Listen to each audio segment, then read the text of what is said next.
The sound of my father's fist slamming against the mahogany dining table made the crystal glasses dance. I'd seen him angry before, but this was different. This was desperation. My name is Simone, and I was about to discover just how far my family would go to protect their golden child. What do you mean you sold the house? I struggled to keep my voice steady, gripping the back of my chair until my knuckles turned white. The home I'd grown up in, where Mom had taught me to bake cookies, where Lexi and I had shared secrets late into the night. All of it gone without a single word of warning. Lincoln needed help, Dad said, as if that explained everything. It always came down to Lincoln. The gambling debts were getting out of hand. The sharks were threatening him. So, you sold our home? I couldn't believe what I was hearing. Without talking to any of us? Mom stood in the corner, wringing her hands the way she always did when things got tense. Honey, your father did what he thought was best. Best? I laughed, but there was no humor in it. Was it best when he emptied my college fund for Lincoln's rehab? Or when he mortgaged the house the first time to pay off Lincoln's credit card debt? That's enough! Dad's voice boomed through the room. Your brother has problems, and the rest of us have to pay for them.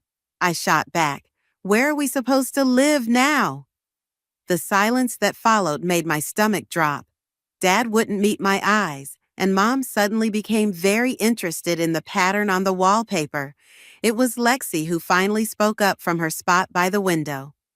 They want you to ask Austin, she said quietly. The pieces clicked into place. Of course, my wealthy fiancé would be the perfect solution to their problems. Again, you want me to beg my fiancé to house my entire family? The words tasted bitter in my mouth. Because Lincoln gambled away everything we had? Not beg, Dad said, his voice softening in that manipulative way I'd grown to recognize.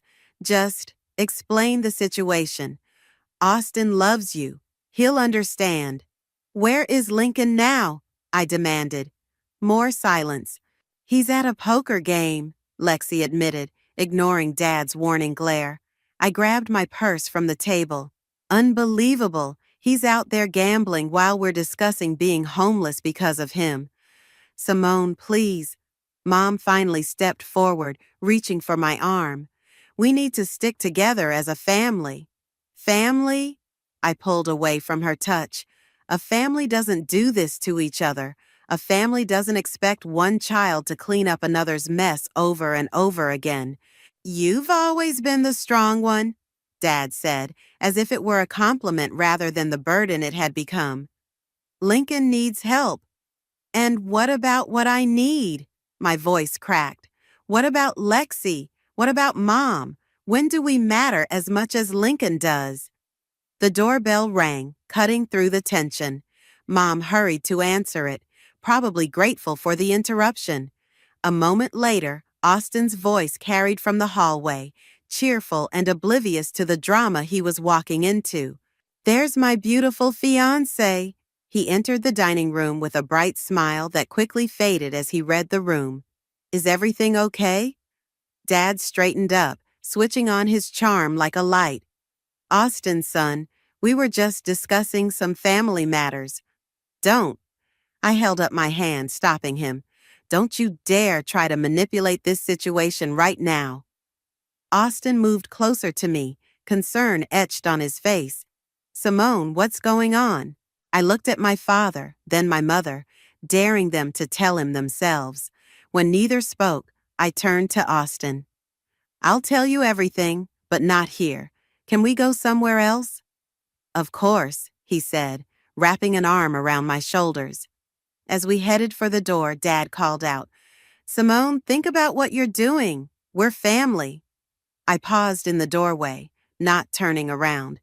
You're right, Dad. We are family, and that's exactly why this hurts so much. Walking to Austin's car, I already knew I wouldn't ask him to house my family.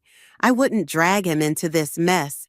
Instead, a different plan was forming in my mind. One that would finally force my family to face the consequences of their actions.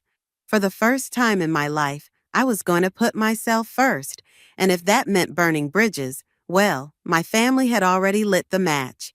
Austin's penthouse offered a perfect view of the city, but I barely noticed it as I paced back and forth across his living room. He sat on the leather couch, processing everything I'd just told him about my family's situation. "I'll have my realtor start looking for a place right away," he said, reaching for his phone. "Something with enough bedrooms for everyone." "No." I stopped pacing. "I didn't tell you this because I want your help." He looked confused. "Then why?" "Because I needed you to understand why I can't marry you." The words hung in the air between us. Austin's face went through a range of emotions: shock, hurt, confusion. "What are you talking about? If this is about your family's financial situation." "It's about everything." I sat down across from him. "I can't drag you into this mess, and I can't keep being the person everyone depends on to fix everything. We can work through this together," he insisted, reaching for my hand. "That's what marriage is about." I pulled away, hating myself for what I was about to do. "I need to handle this on my own. I need space." "Space?" He stood up, running his hands through his hair. "Simone, we're getting married in 3 months." My phone buzzed with a text. It was Terrence, Austin's lawyer, and my new secret ally. "Documents ready. Meeting tomorrow at 10. I quickly typed back yes before Austin could see. "I know the timing is terrible," I said, slipping my phone away. "But I need to figure out who I am without everyone else's expectations weighing me down." "This isn't like you," Austin said, his voice softening. "You're upset about your family. Let's take some time to think this through." The doorbell interrupted us. Austin checked his phone. "That's probably the surprise I mentioned. Wait here." Before I could protest, he disappeared down the hallway. I used the moment alone to send another quick text to Terrence. "Remember, absolute discretion. Austin can't know." Austin returned carrying a large white box. "I know it's not the right time, but..." He placed it on the coffee table. "It's your wedding dress. I had it custom made in Paris." My throat tightened as I stared at the box. "Austin, just look at it," he pleaded. "Maybe it will help you remember why we're perfect together." The doorbell rang again. This time, it was Lexi's familiar pattern of rings. I'd asked her to come up with an emergency if I wasn't home in an hour. "I have to go," I said, grabbing my purse. "Lexi needs me." "Simone, wait," Austin called after me, but I was already heading for the door. Lexi was waiting in the hallway, her eyes wide with real panic. "Lincoln's in trouble again." We took the elevator down in silence. Once in my car, Lexi burst out. "He lost another 50,000 tonight. Dad's threatening to sell Mom's antique jewelry collection." "Of course he is," I muttered, gripping the steering wheel tighter. "Where's Lincoln now?" "Passed out at Tommy's bar, the usual." I made a U-turn, heading toward the familiar dive bar. "Did you know about the house before today?" Lexi shifted uncomfortably. "I overheard Dad on the phone last week. I wanted to tell you, but Dad told you not to." She nodded miserably. "I'm sorry, Simone. I should have warned you." We pulled up to Tommy's. Through the grimy windows, I could see Lincoln slumped over the bar, exactly where Lexi said he'd be. "I'm done enabling him," I announced, "and I'm done letting Dad manipulate us all." "What are you gonna do?" I thought about the meeting with Terrence tomorrow, about the property I'd found that was perfect for my plan. "I'm going to teach them all a lesson about consequences." "Should I be worried?" Lexi asked, studying my face. "Just trust me, and whatever happens in the next few weeks, remember that I love you." We got out of the car and headed into the bar. The familiar smell of stale beer and broken dreams hit me as we approached Lincoln's unconscious form. "Wake up," I said, shaking his shoulder roughly. "Time to go home, big brother." He stirred, blinking at me with bloodshot eyes. "Simone, I really messed up this time." "Yeah, you did." I helped him stand, letting him lean on me. "But don't worry, I'm gonna fix everything." As we half-carried Lincoln to the car, I thought about the wedding dress waiting in Austin's penthouse, about the meeting with Terrence tomorrow, about the look on Dad's face when he realized he couldn't control me anymore. Sometimes the only way to save your family is to destroy everything they think they know about you. The charity gala was in full swing when I arrived, my black dress a stark contrast to the sea of colorful gowns around me. Austin stood near the bar, checking his phone every few minutes, probably looking for me. I'd been avoiding his calls for 3 days since the wedding dress incident. "There you are." Mom appeared beside me, relief evident in her voice. "Austin's been asking about you. He seems worried." "I'm sure he is." I accepted a champagne flute from a passing waiter. "Have you and Dad found a new place to live yet?" Mom's smile faltered. "We're working on it. Your father thinks if you just talk to Austin—" "Stop." I drained half my glass. "I'm not having this conversation here." "Simone." Austin spotted us and made his way over. "I've been trying to reach you." "I've been busy." I forced a smile, touching his arm in a way that would look affectionate to anyone watching. "Can we talk privately?" Mom took the hint and disappeared into the crowd. Austin led me to a quiet corner behind a massive flower arrangement. "I spoke to Terrence today," he said, straightening his bow tie. "He mentioned you had a meeting with him." My heart skipped. "Did he say what about?" "No, he was oddly evasive. Is everything okay?" "Just sorting out some personal matters." I glanced around the room, spotting Lexi entering with her date. "Nothing for you to worry about." "Nothing to worry about?" Austin's voice rose slightly. "You've been avoiding me. You won't talk about the wedding, and now you're meeting with my lawyer in secret?" Before I could respond, Lincoln stumbled into our corner, reeking of whiskey. "Baby sister and the rich boyfriend having a nice chat?" "Lincoln," I hissed, "you're not supposed to be here." "Dad got me an invitation." He grinned sloppily. "Said I should network, make some connections, maybe find someone willing to stake me in the next big game." Austin's expression hardened. "I think you've had enough to drink. What's it to you?" Lincoln stepped closer to Austin. "Think you're better than me because you've got money? Because you're marrying my sister?" "Lincoln," Lexi appeared, grabbing our brother's arm. "Dad's looking for you." "Of course he is." Lincoln laughed bitterly, always keeping tabs on the family disappointment.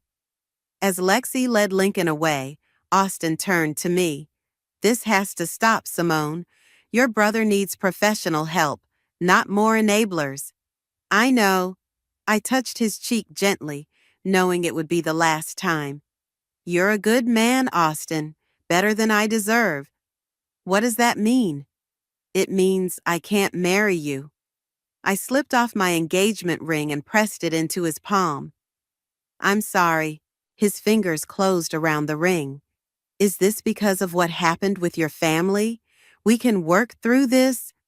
"No, we can't." I stepped back. "Because I don't love you. I never did. I just loved the security you represented." The hurt in his eyes was almost unbearable, but I forced myself to continue. "You deserve someone who loves you for you, not for what you can provide." "You're lying." He reached for me. "I know you, Simone. This isn't you speaking. It's the stress of everything with your family. The woman you think you know doesn't exist." I turned away before he could see my tears. "She never did." I walked away, feeling his eyes on my back. Near the entrance, I ran into Lexi, who had managed to get Lincoln into a taxi. "That looked intense," she said, studying my face. Are you okay? I ended it with Austin. What? She grabbed my arm. Simone, what are you doing? First the meeting with the lawyer, now this. Trust me, I whispered. Everything's going according to plan. What plan? You're starting to scare me. Before I could answer, Dad appeared. There you are. Austin looks upset. What did you say to him? Nothing he didn't need to hear. I met Dad's gaze steadily. By the way, giving Lincoln an invitation tonight? Really smart move. Nothing says charity like a drunk gambling addict making scenes at formal events. Your brother is trying, Dad defended. He just needs support. No, what he needs is consequences. What we all need are consequences. I smiled coldly. And trust me, they're coming. I left Dad standing there, confusion and concern warring on his face. Outside, the night air felt clean and sharp in my lungs. My phone buzzed with a text from Terrence. Property transfer complete. You're now the official owner. I texted back. Perfect. Start drafting the eviction notices. Sometimes the kindest thing you can do for the people you love is force them to face reality, even if it means becoming the villain in their story. Sign here and here. Terrence pointed to the marked lines on the document, and initial at the bottom of each page. My hand was steady as I signed the papers that would give me complete ownership of the property. A modest 3-bedroom house in a quiet neighborhood. Nothing fancy, but it was mine. All mine. What about the eviction notices? I asked, sliding the paperwork back across his desk. They'll be ready tomorrow. Terrence leaned back in his chair. Are you sure about this, Simone? Once we serve these notices, there's no going back. I'm sure. I stood up, smoothing my skirt. Just make sure they're delivered to my parents' temporary address and Lincoln's apartment on the same day. My phone buzzed. Mom's third call of the morning. I declined it and texted instead. Coming for dinner tonight. Austin asked about you yesterday, Terrence said as he walked me to the door. He seems worried. He'll get over it.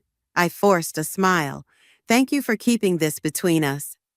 The drive to my parents' temporary rental took longer than expected. By the time I arrived, Mom was already setting the table for dinner.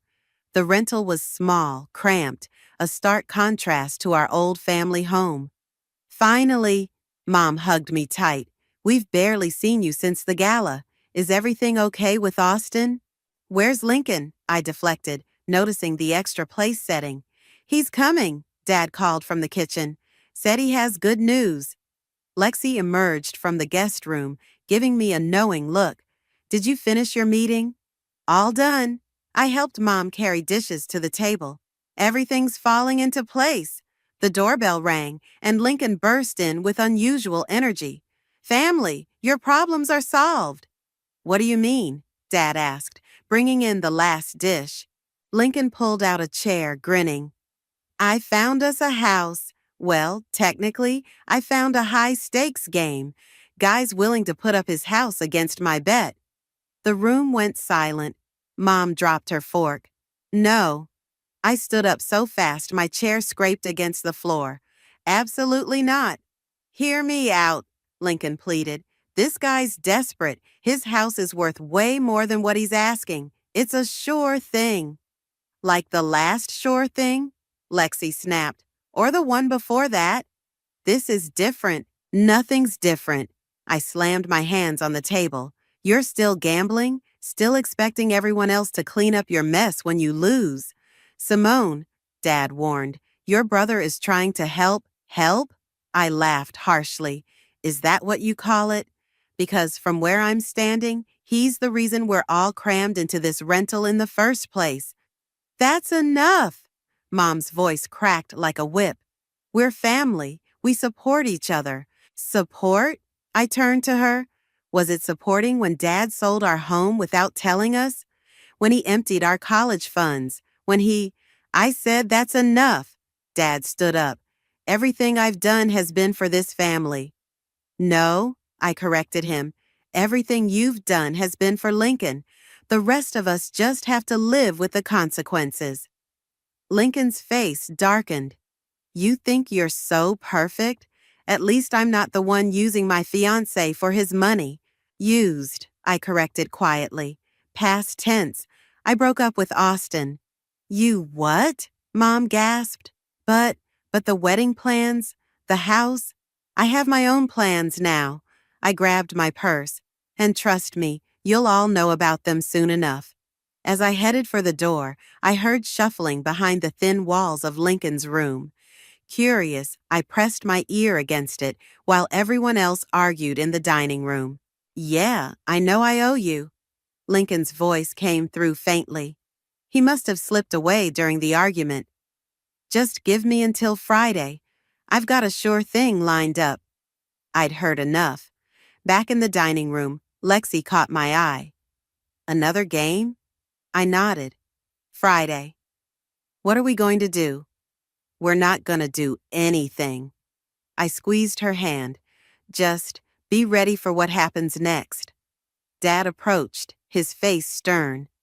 Simone, we need to talk about Austin. No, we don't. I opened the front door, but we will be talking soon about everything. As I drove home, my phone lit up with a text from Terrence. Eviction notices ready for delivery tomorrow morning. Last chance to change your mind. I pulled over and typed my response, do it. Then I sent a message to Lexi. Whatever happens tomorrow, remember I love you, and I'm doing this for all of us. The city lights blurred through my windshield. Or maybe it was just the tears I refused to let fall. Tomorrow, everything would change. Tomorrow, my family would learn that actions have consequences, and some bridges have to burn for new ones to be built. The pounding on my apartment door started at 7 a.m. I knew who it was before I even checked the peephole. Austin never was good at handling rejection. I know you're in there, Simone. His voice carried through the door. We need to talk. I opened the door still in my pajamas. There's nothing to talk about. He pushed past me into the apartment, waving a stack of papers. Really? Then explain these eviction notices Terrence just told me about. You went through my private legal documents? Terrence came to me because he's worried about you. Austin ran a hand through his disheveled hair. What are you doing, Simone? Evicting your own family? Before I could answer, my phone rang. Mom's ringtone. I let it go to voicemail. They deserve it, I said finally. Listen to yourself. Austin grabbed my shoulders. This isn't you. The Simone I know would never. The Simone you know is gone. I pulled away from him. She died the moment she realized her entire life was built around fixing other people's mistakes. My phone buzzed again, this time with a text from Lexi. Mom's crying. Dad's threatening to call lawyers. Lincoln's missing. Of course he is, I muttered. What? Nothing. I turned back to Austin. You should go. Not until you explain what's really going on. He sat on my couch, making himself comfortable. I've got all day. Another text from Lexi. Found Lincoln. He's at Tommy's bar again. Says he lost everything in last night's game. Damn it, Lincoln, I whispered. Talk to me, Austin pleaded. Whatever's going on, we can fix it together. The word fix triggered something in me. That's exactly the problem. Everyone's always trying to fix things. Dad fixes Lincoln's mistakes by sacrificing everyone else. Mom fixes the family's image by pretending everything's fine. You try to fix me by throwing money at my problems. Is that what you think I do? It's what everyone does. I paced the room. Nobody ever faces consequences. Nobody ever has to deal with their own mess. Well, guess what? That ends today. My phone rang again, Dad this time. I answered on speaker, letting Austin hear. What the hell is this eviction notice? Dad's voice boomed through the speaker. Exactly what it looks like. I kept my voice steady. You have 30 days to vacate the rental property. Property? What property? The one I bought, with my own money, the one you're currently living in. Silence then. You, you bought the rental? Through a holding company, yes. I've owned it for weeks. I met Austin's shocked gaze. Surprise! This is insane, Dad exploded. We're your family. Yes, you are. And it's time you learned that actions have consequences. I gripped the phone tighter, just like you taught me when you sold our home without warning. Your brother needed. Lincoln needs help, not enablers, I shouted. And I need you all to understand what it feels like to have your security ripped away by someone you trust. I hung up before he could respond. Austin stared at me, his expression unreadable. Now you know, I said quietly. The real me, the angry, vengeful me. Still want to fix this? He stood slowly. You're right. I don't know you at all. No, you don't. But I understand why you're doing this. He moved toward the door. Just, don't let revenge cost you everything you care about. After he left, I checked my messages. 5 missed calls from Mom, 3 from Dad, and a single text from Lincoln. This is low, even for you, sis. My phone buzzed with a new message from Lexi. Just saw the notice. Meeting at Mom and Dad's tonight. Please come. Please explain. I typed back. I'll be there. Time to face the music. Looking out my window at the city below, I thought about Austin's words. Was revenge worth the cost? The answer came in another text, this time from Terrence. Lincoln just left my office. He's looking for loans to cover new gambling debts. Over $100,000 this time. I straightened my shoulders and grabbed my car keys. Tonight, my family would learn that love sometimes means making hard choices. Sometimes it means being the bad guy. And sometimes it means burning everything down to build something better from the ashes. The tension in the rental house was thick enough to cut with a knife. Mom sat rigid on the couch, her eyes red from crying. Dad paced the small living room while Lexi perched on the armrest, watching me with a mixture of concern and confusion. Lincoln was conspicuously absent. Where's Lincoln? I asked, breaking the silence. Gambling away what's left of our family, probably, Lexi muttered. Dad stopped pacing. This isn't about your brother. This is about you trying to make your own family homeless. Like you made us homeless when you sold our house, I countered. That was different.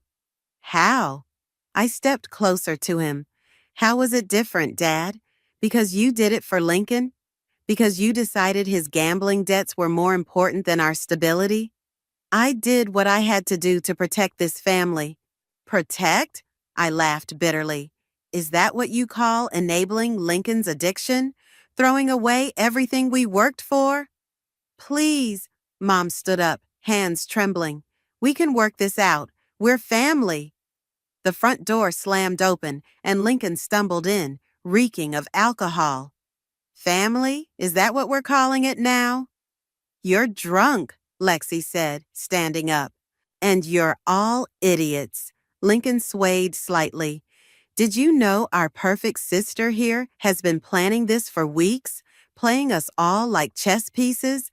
Dad turned to me. What's he talking about? Tell them, Simone, Lincoln sneered. Tell them how you broke Austin's heart to get your revenge, how you used his lawyer to buy this place right under our noses. Is that true? Mom whispered. Before I could answer, another figure appeared in the doorway. Austin. It's all true, he said quietly. She orchestrated everything. The room fell silent. I straightened my spine, facing them all. Yes, I did. I bought this house knowing you'd need a place to stay after Dad sold our home. I broke off my engagement because I refused to let Austin fix our family's problems. And now I'm evicting you because someone needs to show Lincoln that actions have consequences. By punishing all of us, Dad roared. You punished all of us first, I shouted back. Every time you cleaned up Lincoln's messes, every time you sacrificed our security for his addiction, you punished us. I lost everything tonight, Lincoln slurred. Every penny? Good. I spun toward him. Maybe now you'll hit rock bottom and actually get help. Simone, Austin stepped forward. This isn't the way. Stay out of this. Lincoln lunged at Austin suddenly. This is all your fault. If you hadn't helped her. Lincoln, no! Lexi screamed. But Lincoln was already swinging. Austin dodged the clumsy punch, and Lincoln crashed into the coffee table, shattering Mom's favorite vase. Stop it, Mom cried. Please, just stop. Dad tried to grab Lincoln, but he shoved him away. Don't touch me. You did this. All of you. Always judging me. Always looking down on me. Looking down? I stepped between him and Austin. We've spent years looking up at you from the bottom of the hole you keep dragging us into. I'm your brother. Lincoln's voice cracked. Then start acting like it. I pulled out my phone and showed him Terrence's message about the new gambling debts. $100,000, Lincoln. When does it end? The room went deadly quiet. Mom sank back onto the couch. Dad's face turned ashen, and Lexi covered her mouth in shock. You're lying, Dad whispered. Ask him, I challenged. Ask your golden child what he's been up to tonight. Lincoln's face crumpled. I can fix this. No, I said firmly. You can't. None of us can fix this anymore. That's the point. I turned to face my family, tears finally breaking free. The eviction stands. You have 30 days. After that, you'll have to figure out your own solutions, just like I did. Simone, please. Mom reached for me. I stepped back. I love you all. That's why I'm doing this. Because sometimes love means making impossible choices. As I walked toward the door, Austin caught my arm. Let me help. No. I pulled away gently. This is my family's rock bottom. We need to hit it without anyone cushioning the fall. Lexi followed me out. What happens now? I hugged her tight. Now we wait and hope that sometimes losing everything is the only way to find yourself again. Behind us, I could hear Mom crying, Dad trying to calm Lincoln down, and Austin's quiet footsteps as he left through the back door. Sometimes being strong means being cruel, and sometimes the hardest person to forgive isn't the one who hurt you, but the one who taught you how to hurt back. 3 weeks after serving the eviction notices, I sat across from Terrence in his office, staring at the documents he'd just handed me. Lincoln took out loans in your father's name, he explained grimly. Used forged signatures. The banks are pressing charges. My hands shook as I read the details. How much? Close to $500,000, total. Terrence leaned back. Your father could face charges too, if they can prove he knew about the forgeries. A knock at the door interrupted us. Austin walked in, stopping short when he saw me. Sorry, he said. I didn't know. Stay, I said quietly.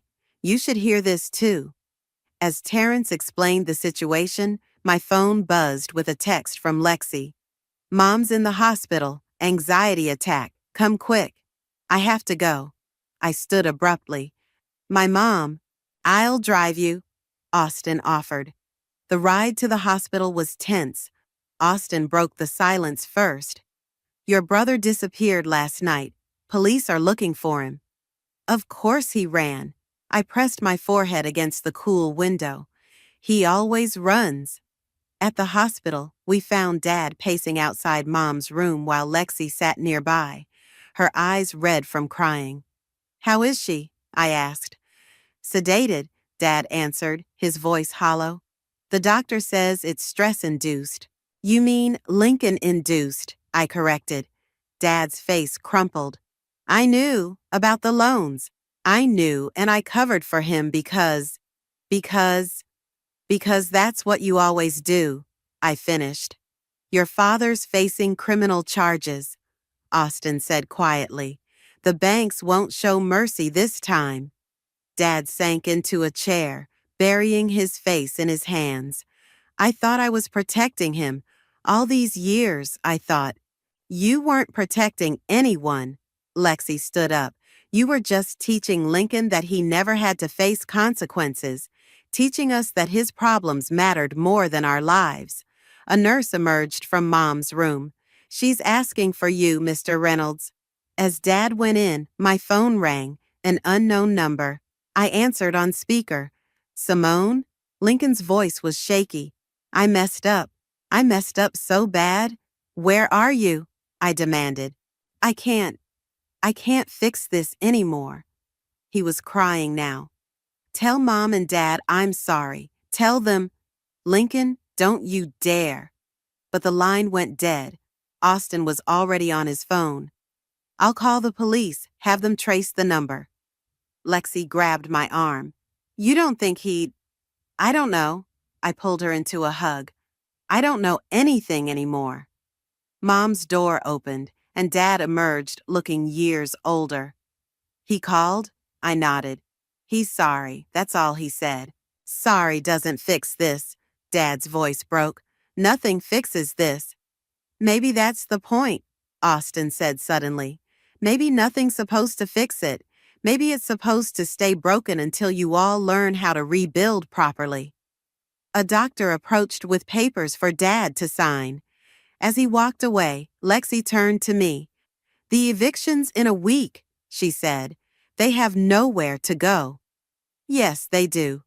I took a deep breath. The house I bought? It's theirs. What? Austin and Lexi spoke simultaneously. I'm signing it over to Mom. Only Mom. I met their shocked expressions. Dad and Lincoln aren't allowed to live there. That's the condition. Mom needs stability, and Lexi needs a home. But Dad needs to face what he's done. Your mother won't accept, Austin started. She will. I watched Dad returning with the signed papers, because she finally understands what enabling has cost this family. Dad overheard the last part. You're right. He turned to me, tears in his eyes. You were right about everything. I failed you all by trying to protect Lincoln from his own choices. Dad, my voice wavered. No, let me finish. He straightened his shoulders. I'm turning myself into the police, going to tell them everything about the loans, the forgeries. It's time I faced my own consequences. Lexi gasped. But you could go to jail. Better me than Lincoln. Dad looked at each of us. I taught him to run from consequences.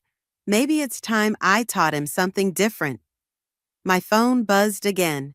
Another text from the unknown number. Goodbye, sis. I'm sorry I couldn't be the brother you deserved. As I showed the message to the others, a police officer appeared in the hallway, heading straight for us with a grim expression.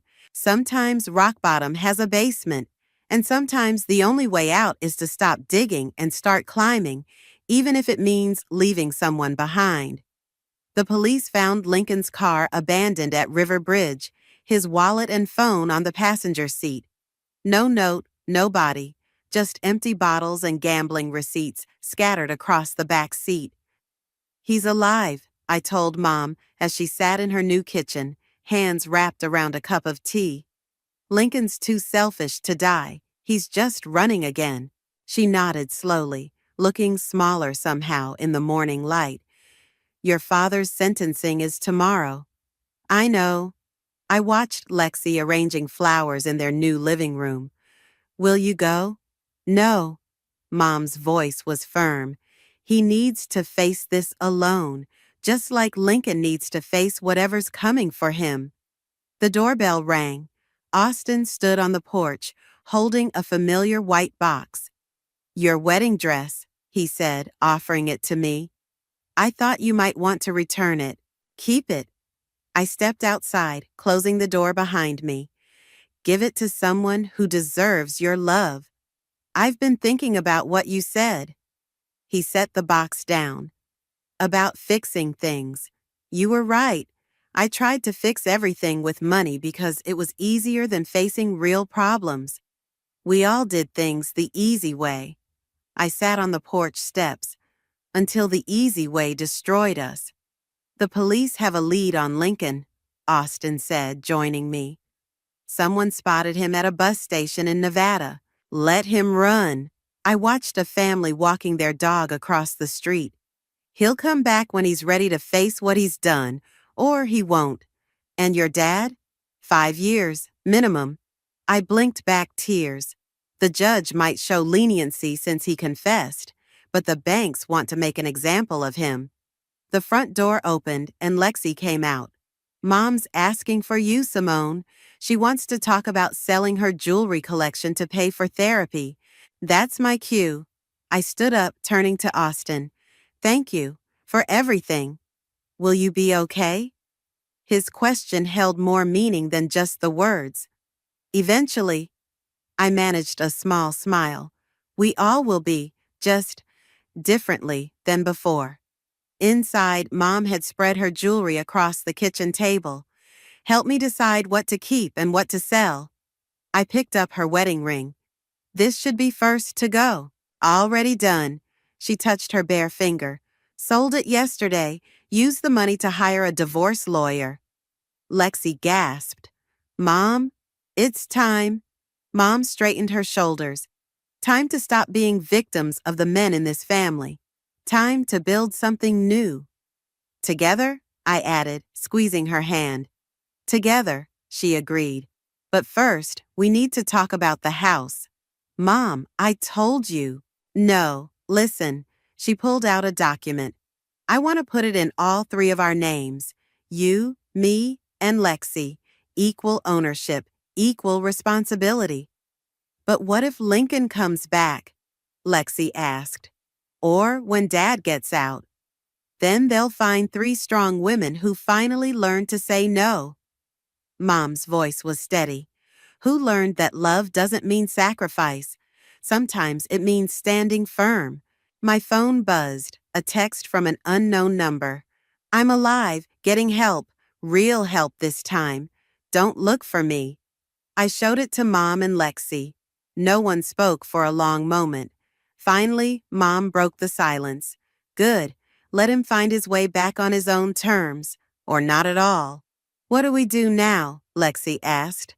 I looked around the kitchen, at Mom's determined face, at Lexi's hopeful eyes, at the jewelry scattered across the table like pieces of our old life ready to be transformed into something new. Now we live, I said, not for Dad's approval or Lincoln's needs or anyone else's expectations, just for us. Through the window, I watched Austin drive away, the wedding dress box still sitting on the porch like a reminder of paths not taken. Some might call it a waste. The dress, the relationship, the years spent trying to fix what was permanently broken. But as I sat with Mom and Lexi, sorting through jewelry and memories, making plans for a future we'd build together, I realized something important. Sometimes the happiest endings don't look anything like what you imagined. Sometimes they look like 3 women at a kitchen table, learning to trust each other again, learning to trust themselves. And sometimes, just sometimes, they look like finally being free. I love you both, I said quietly. We love you too. They answered in unison. Outside, the sun set on our new beginning, painting the sky in colors of hope and possibility. We had lost so much, our old home, our illusions, the men we thought we needed, but we had found something better, ourselves, and that was worth everything.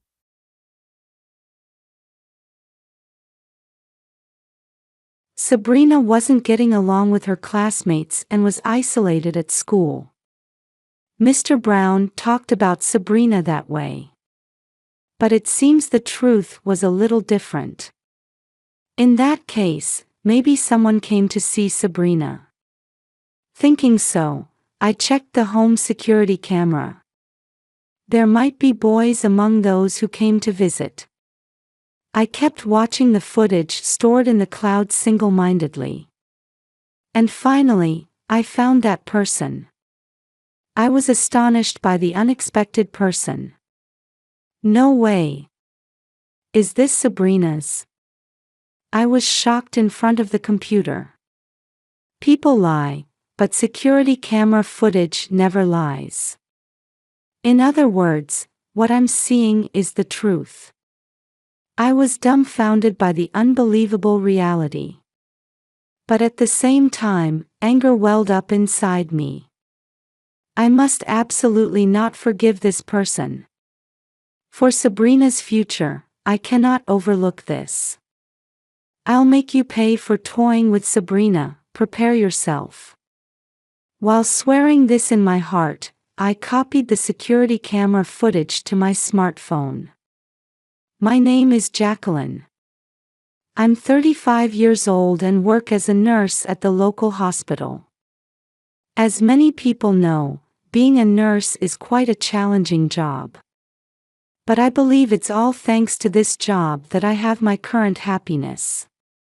In fact, I met Aaron, who is a year older than me, at the hospital where I work.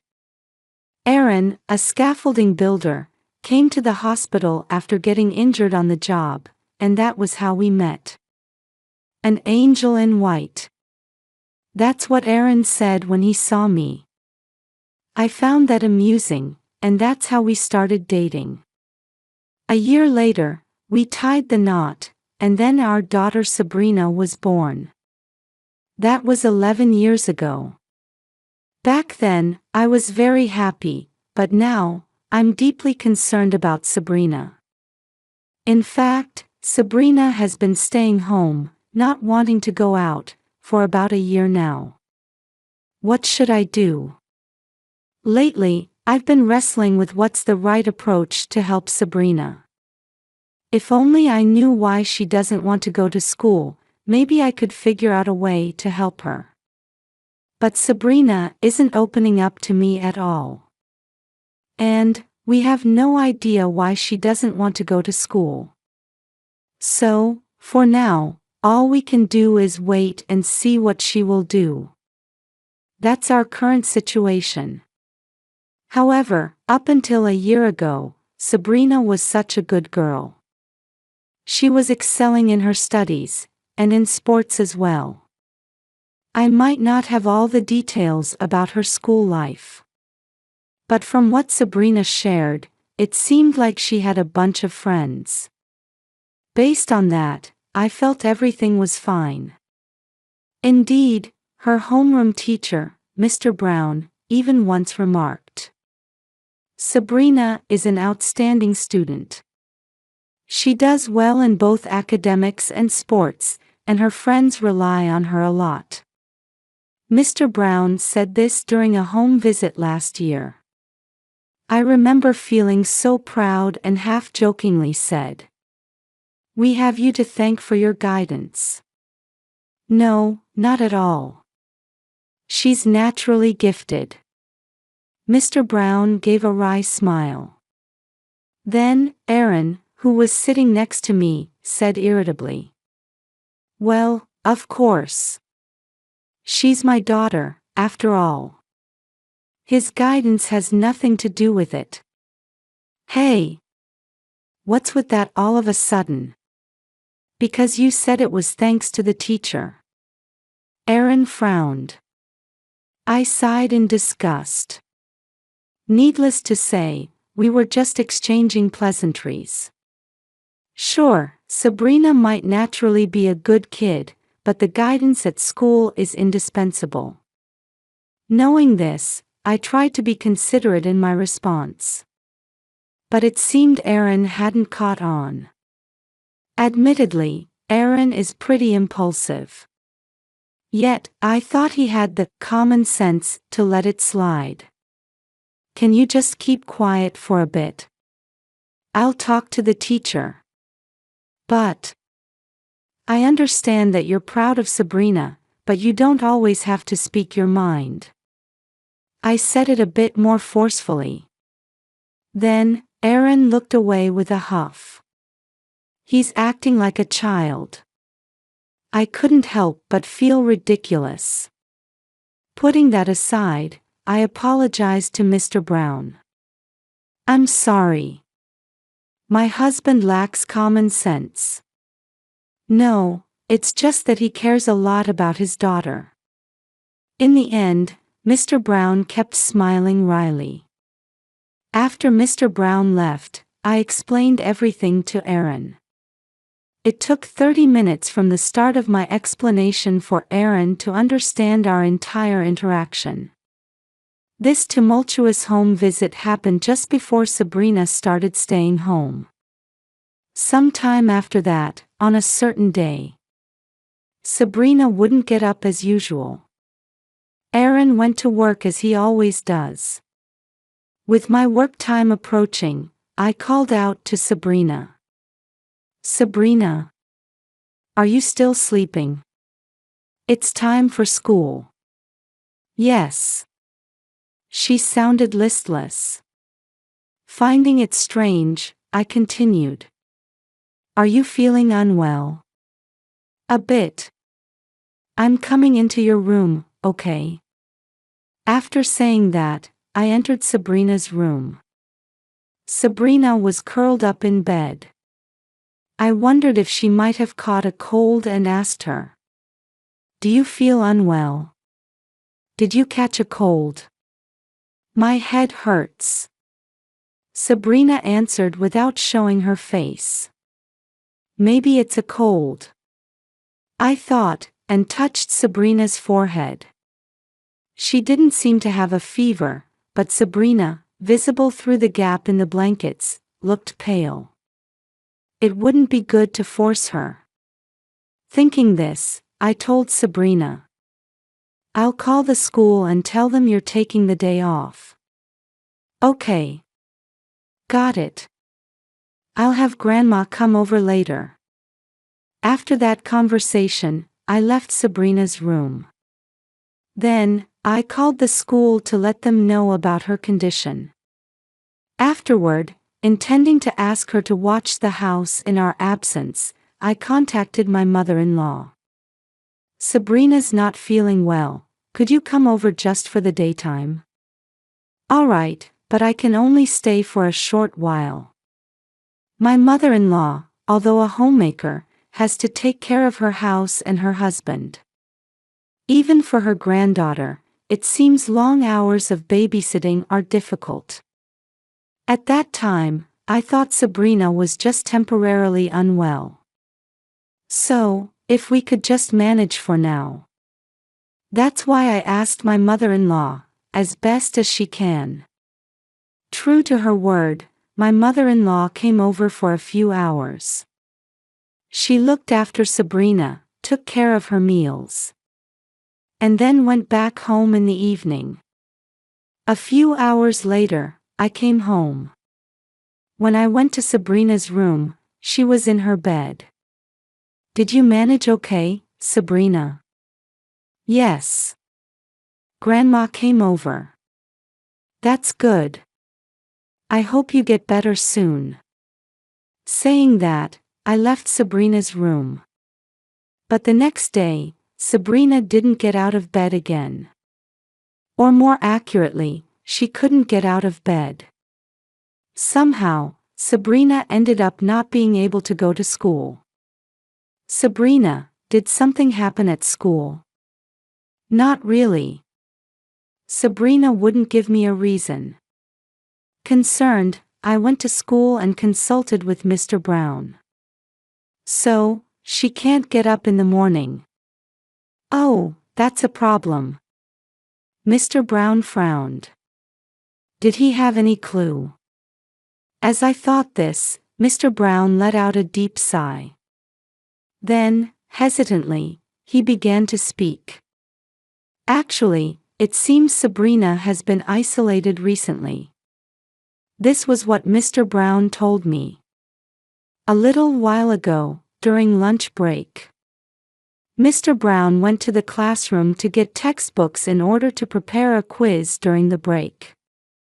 And noticed that while other students were happily chatting, Sabrina was sitting all by herself. Finding it unusual, Mr. Brown approached Sabrina.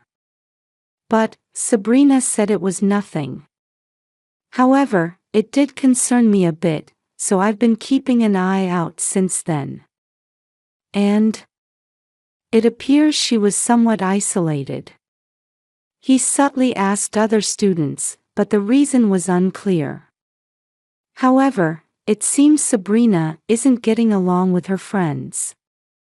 Lately, their relationship has become particularly strained, to the point where they hardly talk at all. Mr. Brown shared such observations. There's not much I can do in this situation. Is that so? I'm sorry for the trouble. Not at all. It's my duty as her teacher.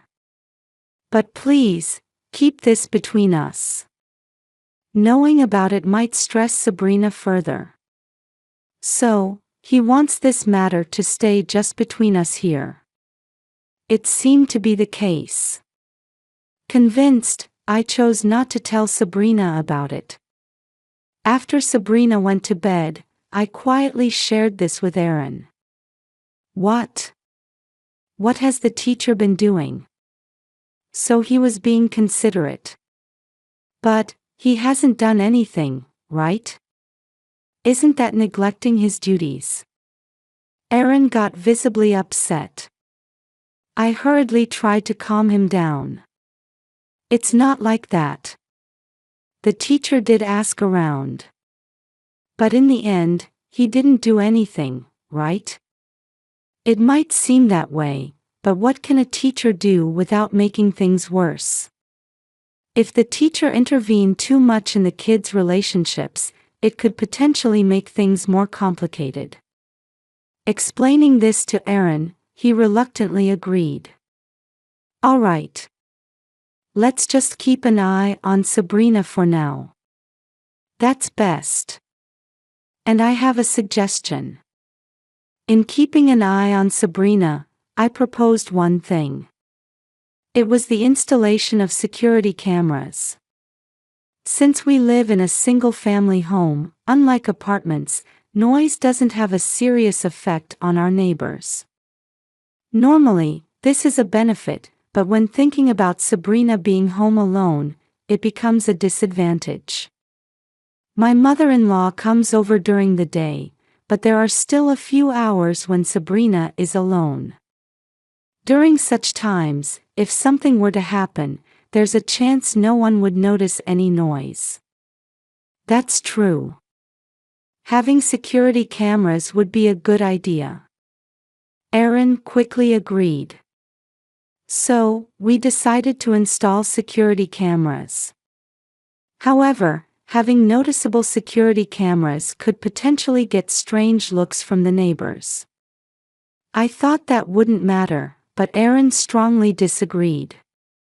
The reason was his job as a scaffolding builder. Indeed, there's an impression that many scaffolding builders look scary. In fact, Aaron looks intimidating. He's well-built and could appear dangerous to some. Moreover, with the addition of security cameras, it might further that impression. I don't mind how I'm perceived, but I don't want Sabrina to be thought of as the child of such a person. Because Aaron insisted, we ended up installing less conspicuous security cameras. That aside, ideally, it's better that we don't have to check the security cameras. So, Aaron and I adjusted our work schedules to spend as much time with Sabrina as possible. Of course, we asked my mother-in-law the same thing. She agreed without hesitation. Perhaps quitting my job would have been the best solution. But our household relies on both incomes, so I had to continue working. Months passed, but Sabrina showed no significant change. She still couldn't go to school and rarely left her room. However, she would talk to Aaron and me. She also responded to communications from Mr. Brown. Then, one day, before going to work, I tried talking to Sabrina. "Mom's going to work, but how are you doing today?" There was no response from Sabrina. Thinking something was off, I asked more sternly, "Sabrina, are you okay?" Again, she didn't answer me. I hurriedly burst into Sabrina's room. There, I found Sabrina curled up in pain near the bed. "Sabrina, what's wrong?" "Ugh, ah." Without hesitation, I called for an ambulance. Sabrina was immediately taken to the hospital. The hospital she was taken to was where I work. But there, something unthinkable was discovered. Sabrina was pregnant. When the doctor told me, I nearly collapsed. Soon after, Aaron arrived. I told Aaron about Sabrina's pregnancy. "What? What are we going to do? Who's the father?" Aaron lashed out at me. But there was no way I could know such a thing. After a while, when Sabrina woke up, Aaron tried to press her for answers. Thinking that was a bad idea, I chased Aaron out of the hospital room. Then, alone with Sabrina, I tried to ask her about the man involved. However, Sabrina remained silent. She never revealed the name of the partner. Keeping quiet won't solve anything. You can't possibly think of raising a child on your own. "I'll be fine. I'll definitely give birth and raise the child." "Give birth? You can't possibly think that's feasible." I stated the obvious.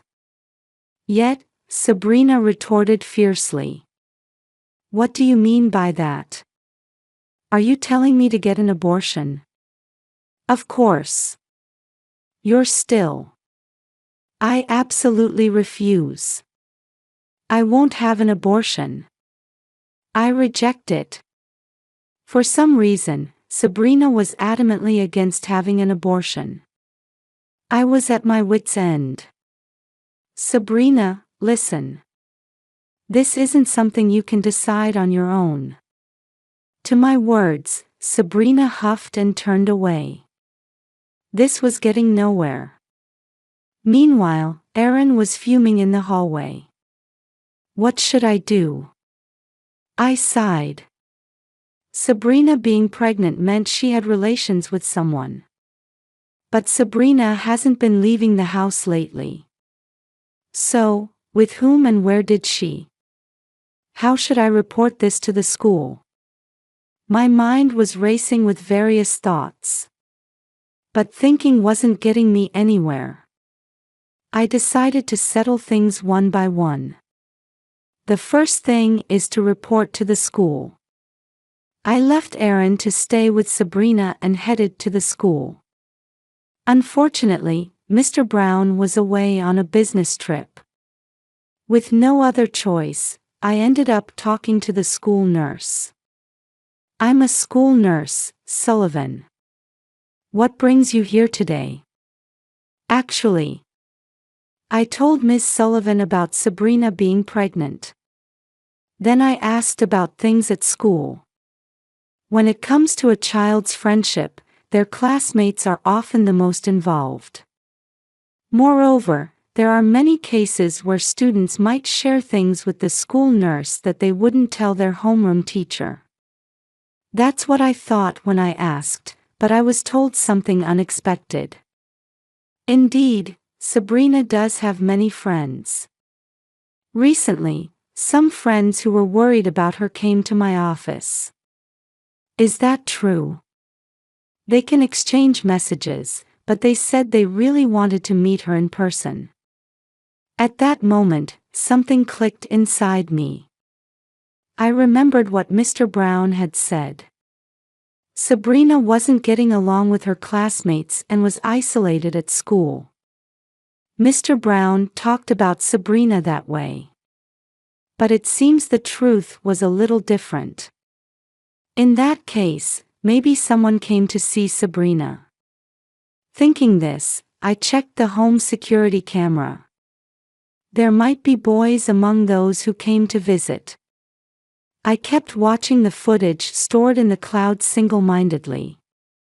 And finally, I found that person. I was astonished by the unexpected person. No way.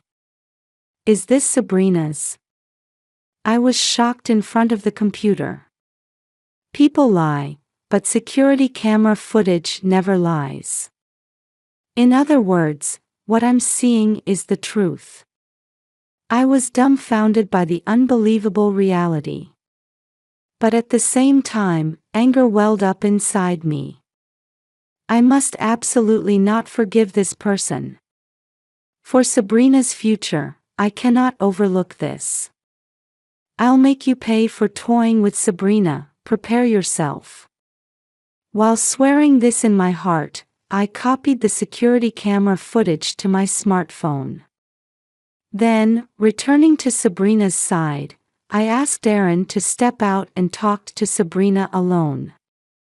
Sabrina, just to confirm first, this is the person, right? I showed her the video on my smartphone. Sabrina's face turned red in an instant. Then, looking at me with a fierce look, Sabrina tried to snatch the smartphone. Give it to me. No. This person is the one, right? When I pressed for confirmation, Sabrina quietly nodded. I sighed deeply. The person caught on the security camera was Mr. Brown. However, Mr. Brown had also visited when I was around. A home visit for a student not attending school. That's how I perceived it. In fact, Mr. Brown only talked with Aaron and me. He only spoke to Sabrina through her room door.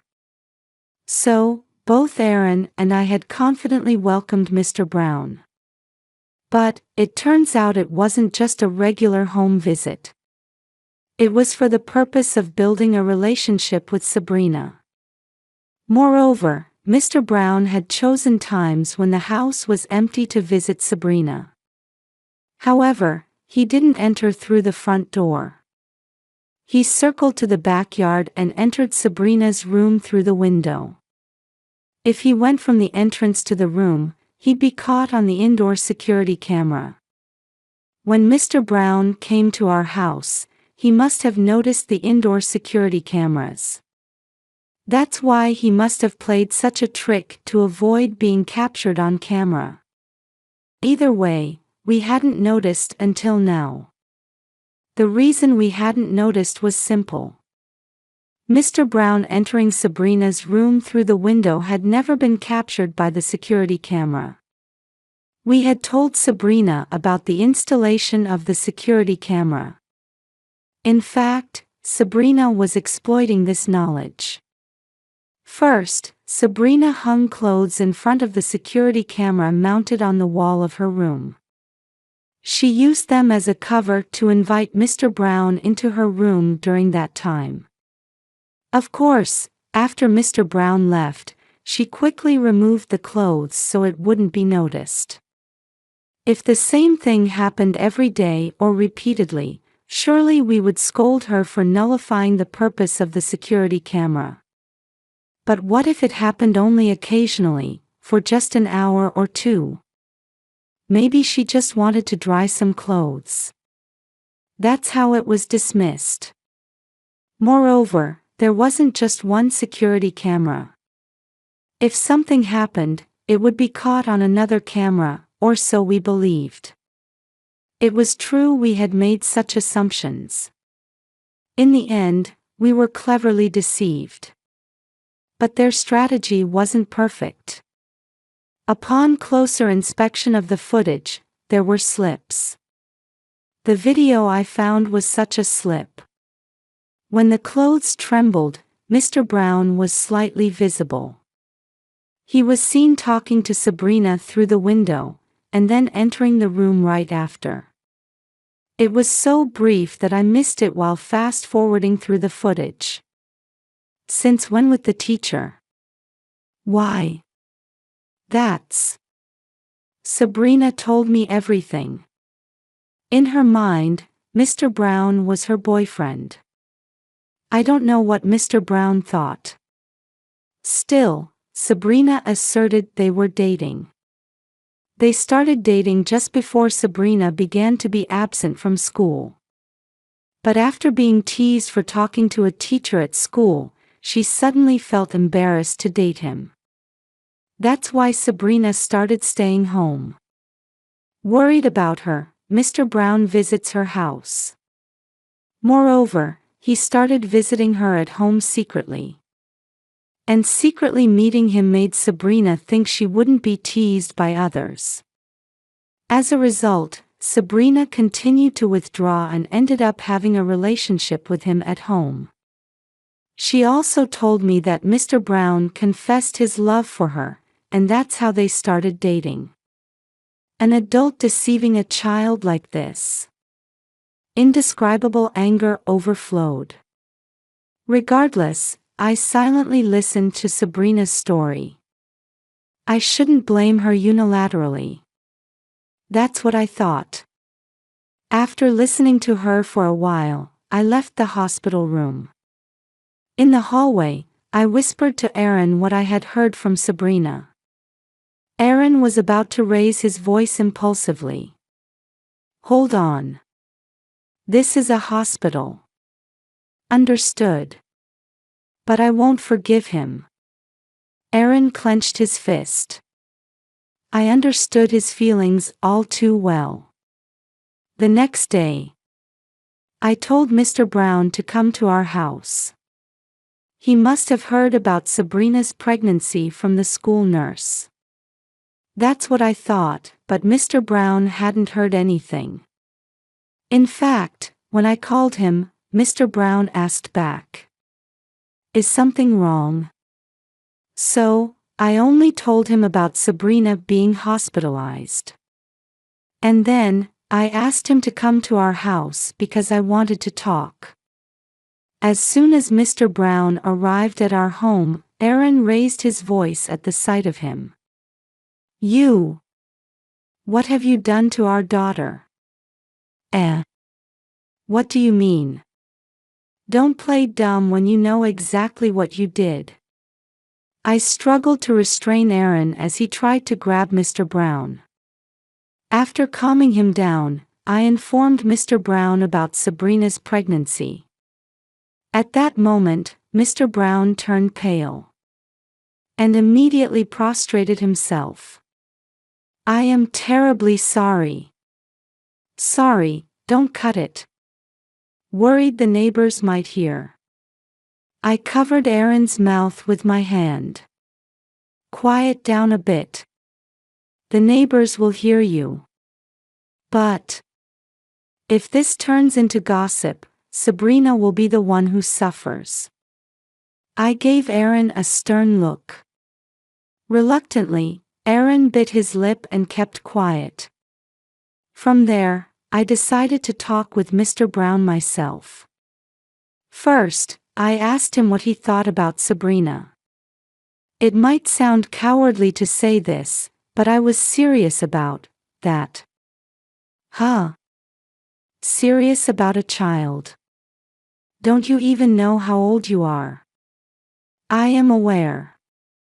But..." He admitted there were parts where he went too far. But he was seriously dating Sabrina. He even considered marriage seriously. Mr. Brown shared such thoughts. But it was impossible to believe. Aaron felt the same. "Don't mess around. I'll report you to the police, so be prepared." "Please, anything but that." "Shut up. There's no way I can forgive you." Aaron raised his voice. Mr. Brown, flinching, said in a small voice, "But, for Sabrina's sake." If we truly cared for Sabrina, not escalating the situation would be better. I understood that.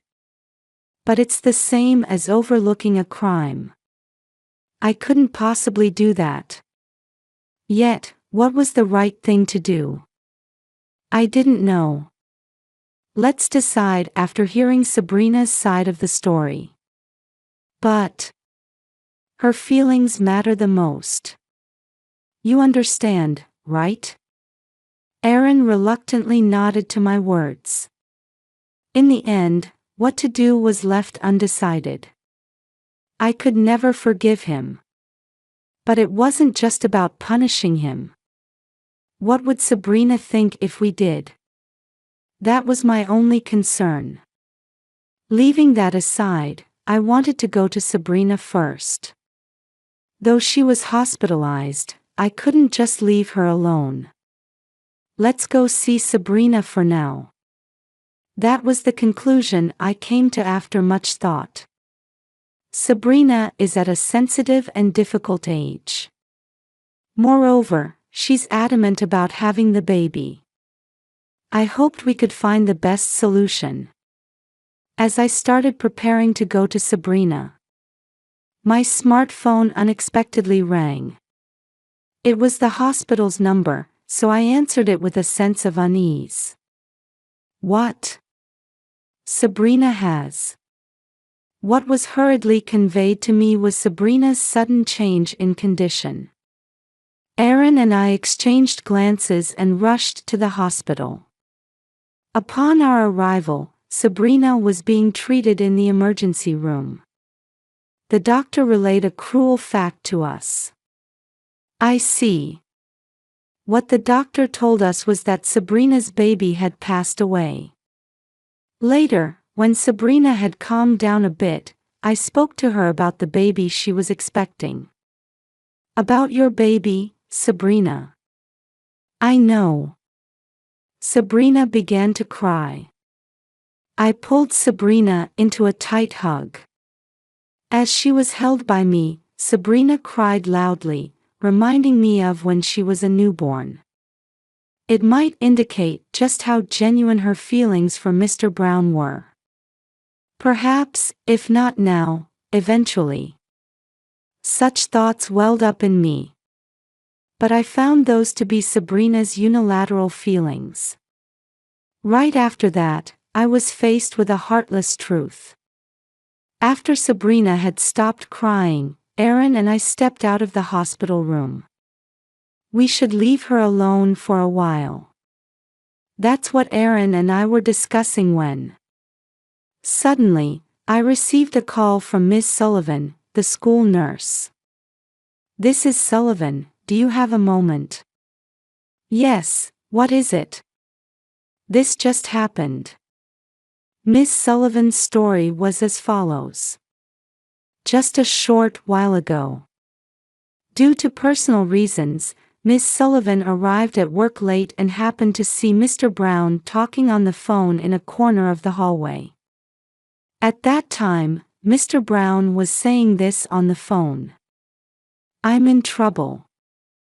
The kid got pregnant.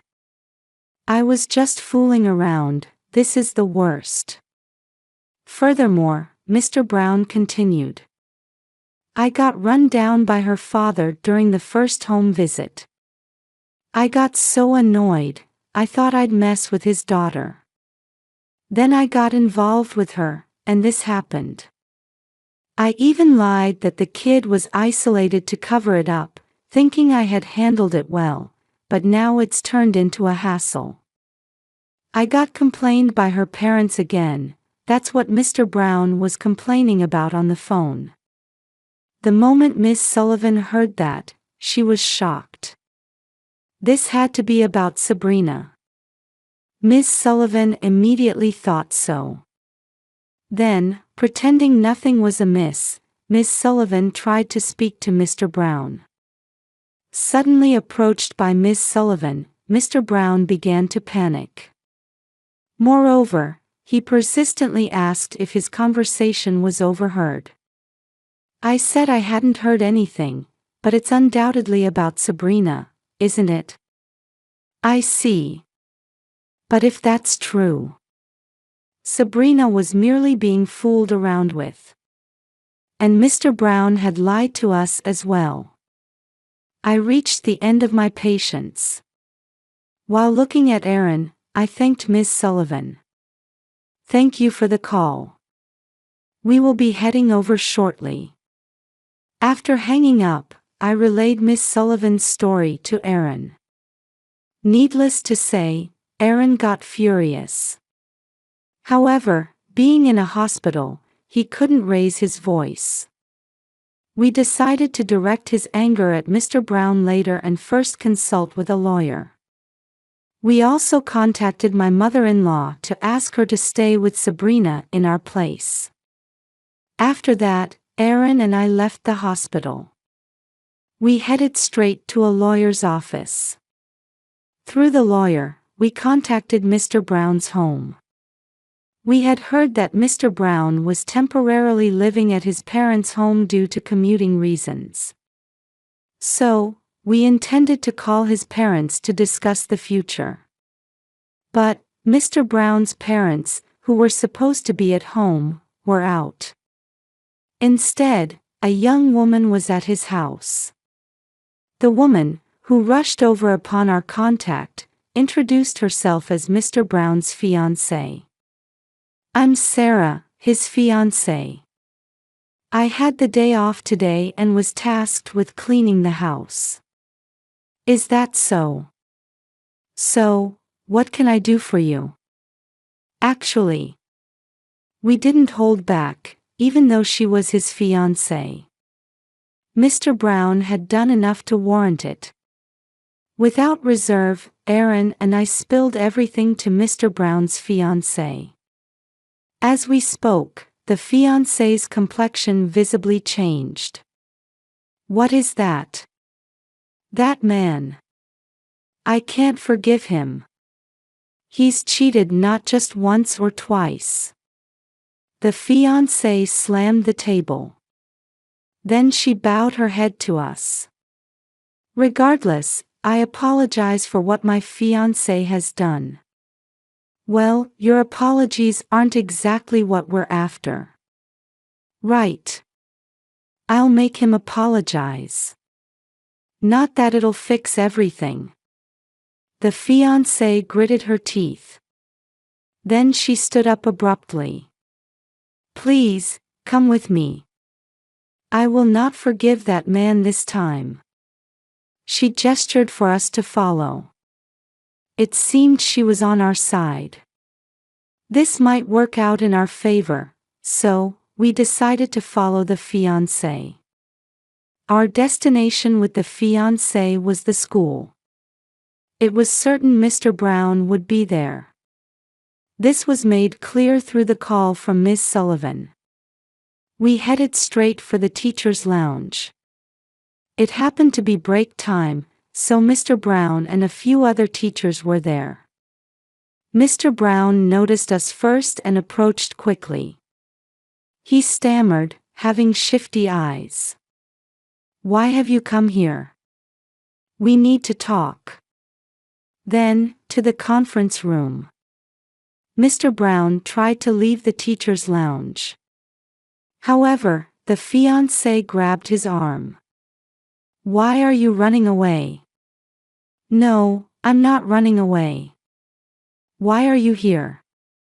I heard about the terrible things you've done. The fiancée raised her voice. At that moment, Mr. Brown flinched. But then, he started to feign ignorance with a smirk. What are you talking about? I haven't done anything.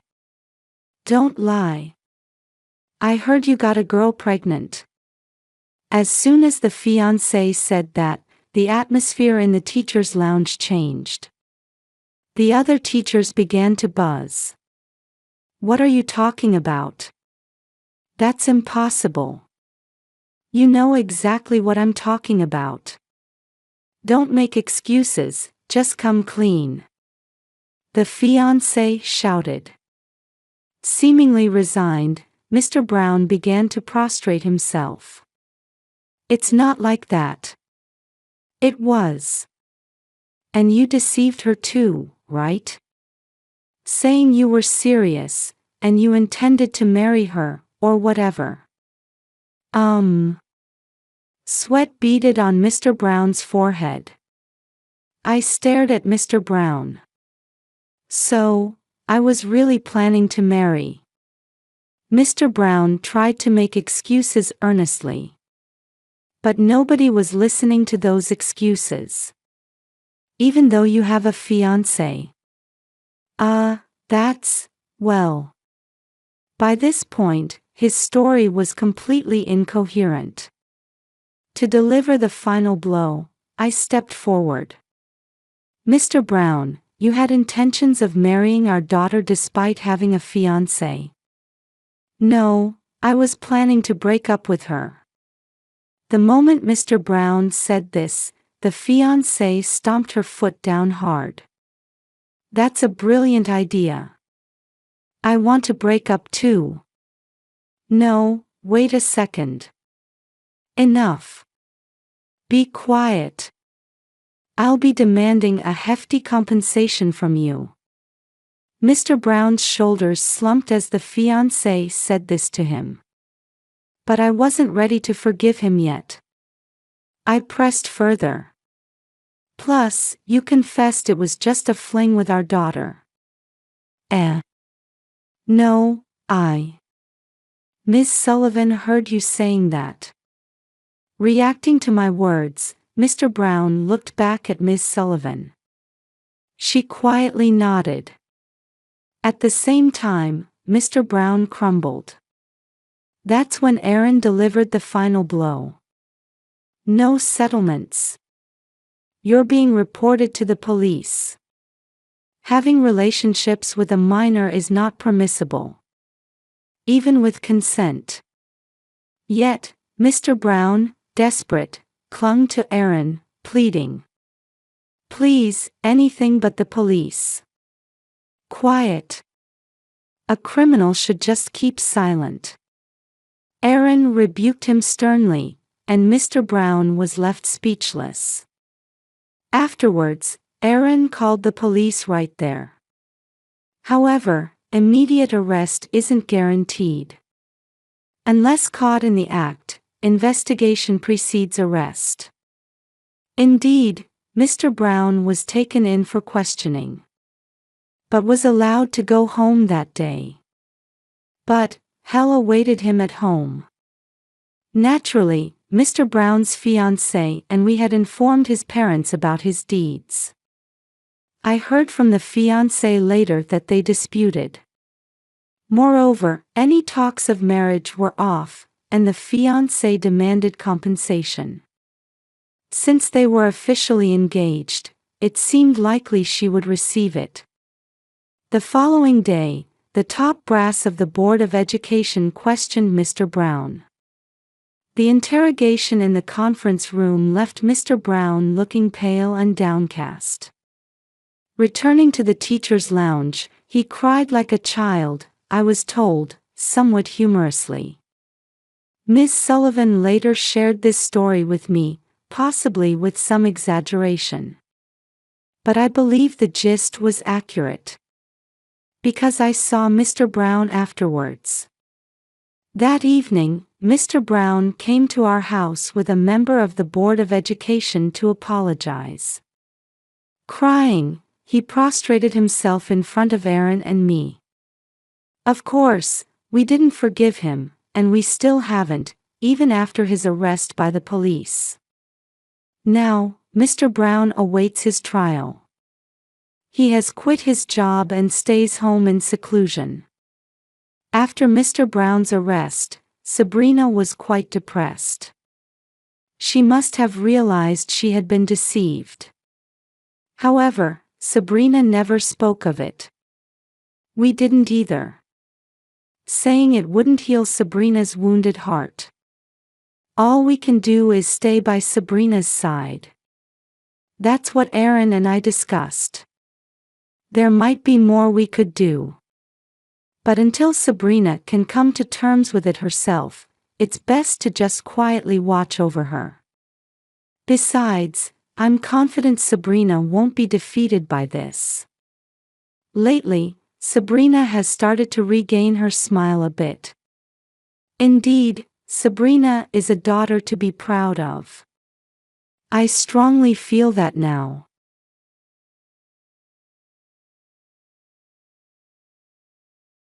Please, I'm begging you, go and visit Adelie in the hospital. Oh, come on. I'm right on the verge of possibly becoming a department head. If this jeopardizes my career path, what are you going to do about it? We're stuck living this way forever. I don't mind, really. I was planning to start working part-time anyway, and that way, we can think about what's best for Adelie moving forward. But all Walter said was, "You don't understand anything." Kay, don't you think that's a bit odd? We need various data to make a determination. So, what should I do then? When I asked, they both looked serious. Whatever the reason, if they're administering some unclear medication, you need to do something about that first. Got it. But what should I do? What am I able to do? Then, Cora said, call an ambulance. An ambulance? Please, Kay, that's your role. My brother insisted. We'll look into the doctor in the meantime. That's right. For our dear niece, we can't be picky about the methods. My name is Kay Thompson, 37 years old. I live with my husband, Walter, and our daughter, Adelie. Walter and I have been married for 13 years, having met as co-workers. With Adelie starting middle school this spring, I thought it might be time for me to start working part-time, offering us a slightly different lifestyle than before. I thought we were living fairly peaceful days. Yes, up until recently. Mom, my leg hurts. One day during spring break, Adelie came back home and suddenly said this. Oh my, what happened? Where does it hurt? It feels dull and heavy, like there's a deep pain starting from my knee. It was rare for her, usually so patient, to say something like this. This meant we had to take her to see a doctor, so we decided to go to our local clinic, Moorhead Clinic. We've been going to Moorhead Clinic since Walter and I moved here after getting married, and looked after since the time of the previous doctor. Now, the daughter of the previous doctor, Dr. Monica, has taken over as head of the clinic, protecting the health of the people in this town. We were among those she cared for. When Dr. Monica saw Adelie, her expression turned grave. Is there something wrong? I asked, and, well, let's take an X-ray, she suggested. Adelie looked at me, anxious. It's going to be okay, I reassured her as she went for the test. The results were serious. This doesn't look good, Dr. Monica said solemnly. What do you mean by not good? We'll talk more about it later. But, as I wondered, Dr. Monica decisively said, it would be best for her to be hospitalized for a while. Eventually, when Adelie was hospitalized, I was called in and told plainly. Adelie has osteosarcoma. That is, a type of pediatric cancer. Osteosarcoma. Pediatric cancer. Both words were chilling to hear. Osteosarcoma reminded me of a comic book I read long ago where the protagonist had it. I hesitantly asked. Does that mean, amputation or something like that? In the comic book, that was what the protagonist was told. No, I don't think it's gotten to that point yet, but it could get very serious if left untreated. So, let's start treatment early. All I could do was trust in Dr. Monica's words. Once treatment was mentioned, there was nothing more I could say. And it was the same with my husband, Walter. When I first told Walter about Adelie's illness, he said to me, "I see. That's tough. But it'll be okay. Just leave it to Dr. Monica." Then he quickly went to sleep, as if he had a busy day tomorrow. To be honest, our relationship as a couple wasn't exactly in the best place. I often convince myself that maybe this is normal for most families. It has been 13 years since we married. Ever since Adelie was born, I felt more like a mother than a wife, aware that Walter no longer saw me as a woman. Part of the reason could be that I've put on weight. But that's something out of my control. Our life together was more about being a family with a child, Adelie, than being a couple. Still, I thought he could have at least shown some fatherly concern or surprise when he heard our daughter was hospitalized. On the other hand, Adelie seemed upset about not being able to attend her middle school entrance ceremony. "Mom, how long do I need to stay in the hospital?" "Well, it might take a while," was all I could respond. Honestly, that's all I could say. It's boring. I was looking forward to starting middle school, making new friends, and now this. Hearing her say that pained me. Adelie had been looking forward to joining a sports club in middle school and having a good time. But now, her middle school life had stumbled right from the start. "By the way, Mom. What is it? Dad hasn't come to visit at all, has he? It's boring enough not being able to see my friends, but only seeing you and Dr. Monica all day makes it even duller." Adelie said this with a fleeting look of loneliness. Indeed, it was true. Lately, Adelie hadn't been able to meet anyone. Though it would be good to allow her friends to visit, the clinic wouldn't permit it. They say it's a crucial time for her, insisting on treatment with 4 drips and encouraging her to rest as much as possible without strictly mandating bed rest. I wonder if it's really such a critical period, but as a layperson, I have no idea. As for Walter, I've pleaded with him, "Please, I'm begging you, go and visit Adelie in the hospital." But the response I got was, "Sorry, but I'm really swamped right now. I just can't afford to get involved. It's not about me, it's about Adelie." I argued. "You might not care about me, but what about your daughter? Are you really going to neglect her?" "Oh, come on. I'm right on the verge of possibly becoming a department head. If this jeopardizes my career path, what are you going to do about it? We're stuck living this way forever." "I don't mind, really. I was planning to start working part-time anyway, and that way, we can think about what's best for Adelie moving forward." However, Walter just said, "You don't understand anything," and ended the conversation. You don't understand anything. This has been one of Walter's constant complaints about me. Come to think of it, that tendency has always been there.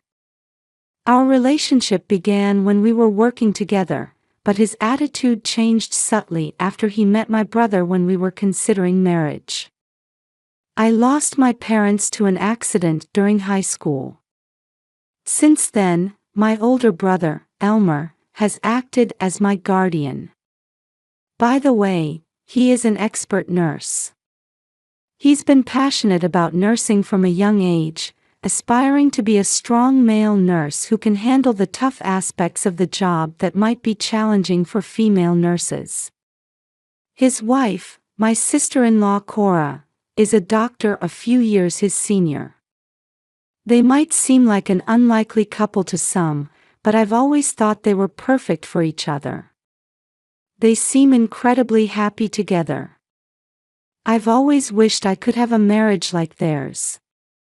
Both are workaholics without children, so they've always doted on Adelie since she was born.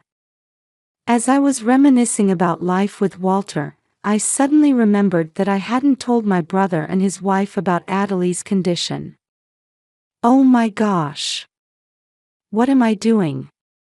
How could I have not contacted them, especially when they've always been so concerned about Adelie? In a panic, I reached out to them. They responded immediately, shouting through the tablet screen, "Why didn't you tell us sooner?" both Cora and my brother exclaimed. "I'm sorry, I was just a bit overwhelmed." Well, that's understandable. But, pediatric cancer, osteosarcoma. Are you sure that clinic is okay? Cora asked, tilting her head. What do you mean? I mean, was the diagnosis based only on an X-ray? Sorry, I'm not really familiar with all of this. At that, they exchanged looks. It's okay for them to get technical when it's just the two of them, but I'm strictly an amateur. It seems they occasionally forget that. Sorry about that. So, what are they doing for her now? She's hospitalized, getting daily 4 drips. They said it's a crucial time. The two on the screen exchanged worried looks again. Kay, don't you think that's a bit odd? What's odd about it? Well, sorry to say this, but just from hearing it, that approach seems medically unsound. Really? I wondered. To start with, the idea of diagnosing pediatric cancer or osteosarcoma with just that seems off. What about blood tests? CT scans? We need various data to make a determination. That makes sense, my brother interjected. And to hospitalize her immediately for treatment like that? That seems excessively strange to me too. So, what should I do then? When I asked, my brother's face turned serious. For starters, you should stop those treatments right away. Right. You can't administer proper medication without a proper diagnosis. Jumping to treatment with just that diagnosis is strange. Now that they mentioned it, that might be true. And even if it were pediatric cancer, the idea of treating it at a local clinic in your area is absurd. My area. Now that they mention it, that does seem odd. There are decent hospitals around here, right? Like our place, if it's pediatrics, they need to do the appropriate procedures. So instead of settling for a clinic, you really should be taking her to a general hospital. That reminds me. Yes, they're absolutely right. What was I thinking? The same thing happened when Adelie was born. Moorhead Clinic couldn't handle it, so on the previous doctor's advice, we were transferred to a major hospital. Thanks to that, both Adelie and I were saved. How could I have forgotten something so crucial? What should I do then? Whatever the reason, if they're administering some unclear medication, you need to do something about that first.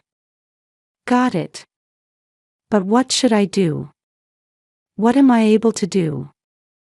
Then Cora said, call an ambulance. An ambulance? It's common for local clinics to call an ambulance to transfer patients to larger hospitals when they can't handle it. Please, Kay, that's your role. My brother insisted. We'll look into the doctor in the meantime. The phrase, look into, made me pause for a moment. What could that mean? That's right. For our dear niece, we can't be picky about the methods. She's like a daughter to us too. How could we not lend a hand in this situation?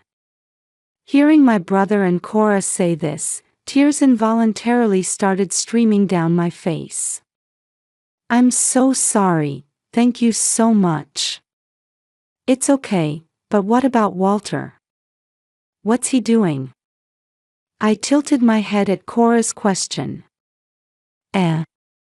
He's doing nothing even though it's his daughter's crisis. Well, Walter is at a critical juncture with his chance at becoming a department head. He hasn't even come to the hospital. The two exchanged looks, then nodded to each other as if they had come up with something. Anyway, you need to call 911 to get Adelie transferred to our hospital. Understood. I immediately rushed to Moorhead Clinic and headed to Adelie's room. But what greeted me as I opened the door was Adelie, looking utterly drained. What happened? As I was about to press the nurse call button, I remembered the conversation. Right, 911. I made the call from within the hospital. I'm sorry, I'm calling from Moorhead Clinic, but something's wrong with my daughter. There was confusion on the other end, wondering why I was calling from within the clinic, but I pleaded, please, I'm begging you. I need your help. My desperate repetition must have conveyed the urgency. As the ambulance arrived shortly after. And just as quickly, another car arrived. It was Cora's. From the hospital room window, I could see the ambulance parked in front of Moorhead Clinic, the siren sound fading. Several paramedics got out of the ambulance. I waved frantically from the window. Over here. Over here.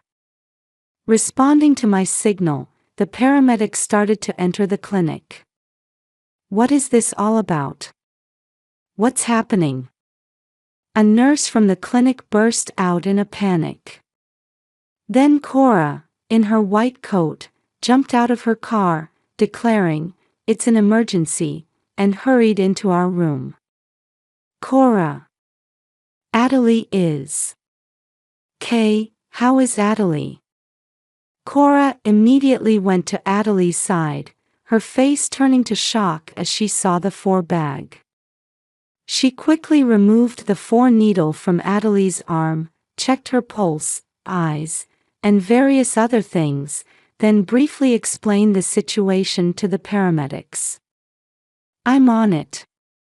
We need to hurry, this is serious. The paramedics, understanding the urgency, placed Adelie on a stretcher. Then Dr. Monica rushed into the room, having heard the commotion. What are you doing? Why is there an ambulance here? And why are you doing this to Adelie? Who are you? Why are you doing this without consulting me, her primary doctor?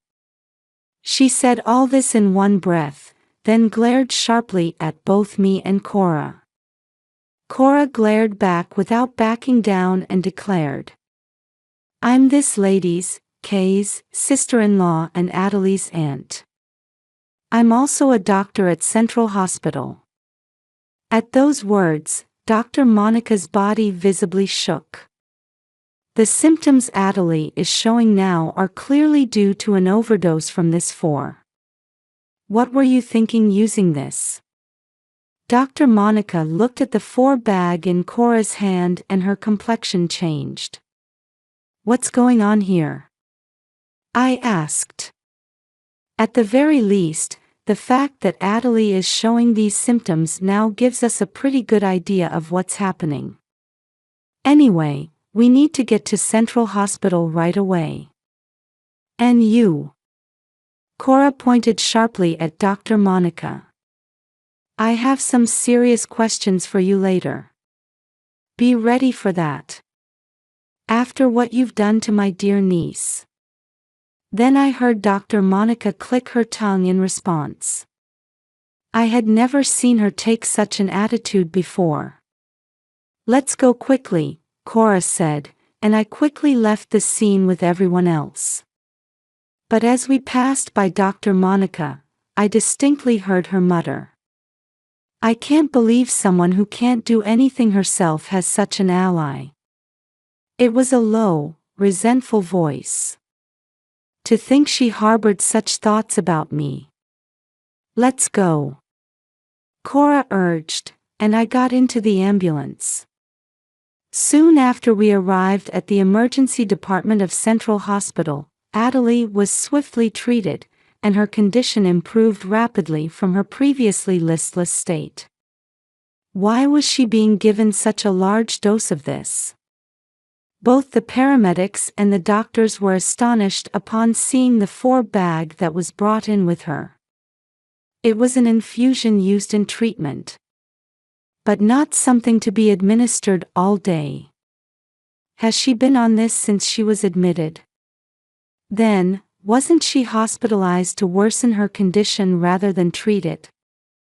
As doctors around expressed their blunt surprise, I was shocked. Well, so Dr. Monica. But why? I mean, she has been closely looking after Adelie for so long. When I mentioned the suspicion of osteosarcoma and her hospitalization, further tests were immediately conducted. However, the doctor who conducted the CT scan turned pale on the spot. Osteosarcoma. That's absurd. This is just arthritis. Ridiculous, how could such a basic misdiagnosis happen? The emergency room doctor was so furious. Is it really that easy to distinguish? I was amazed. No, even if it's straightforward for professionals, a layperson like me couldn't possibly make such judgments. Was Dr. Monica exploiting this, deceiving me in some way? Anyway, we have a private room available in our hospital, so we'll keep a close watch on her until she recovers, my brother said. A private room? I was surprised. Don't worry. It's available now, and if it's about the cost, we'll cover it. Though I had my concerns, nothing could replace Adelie's life. That night, I stayed overnight in the private room on a side bed provided for me.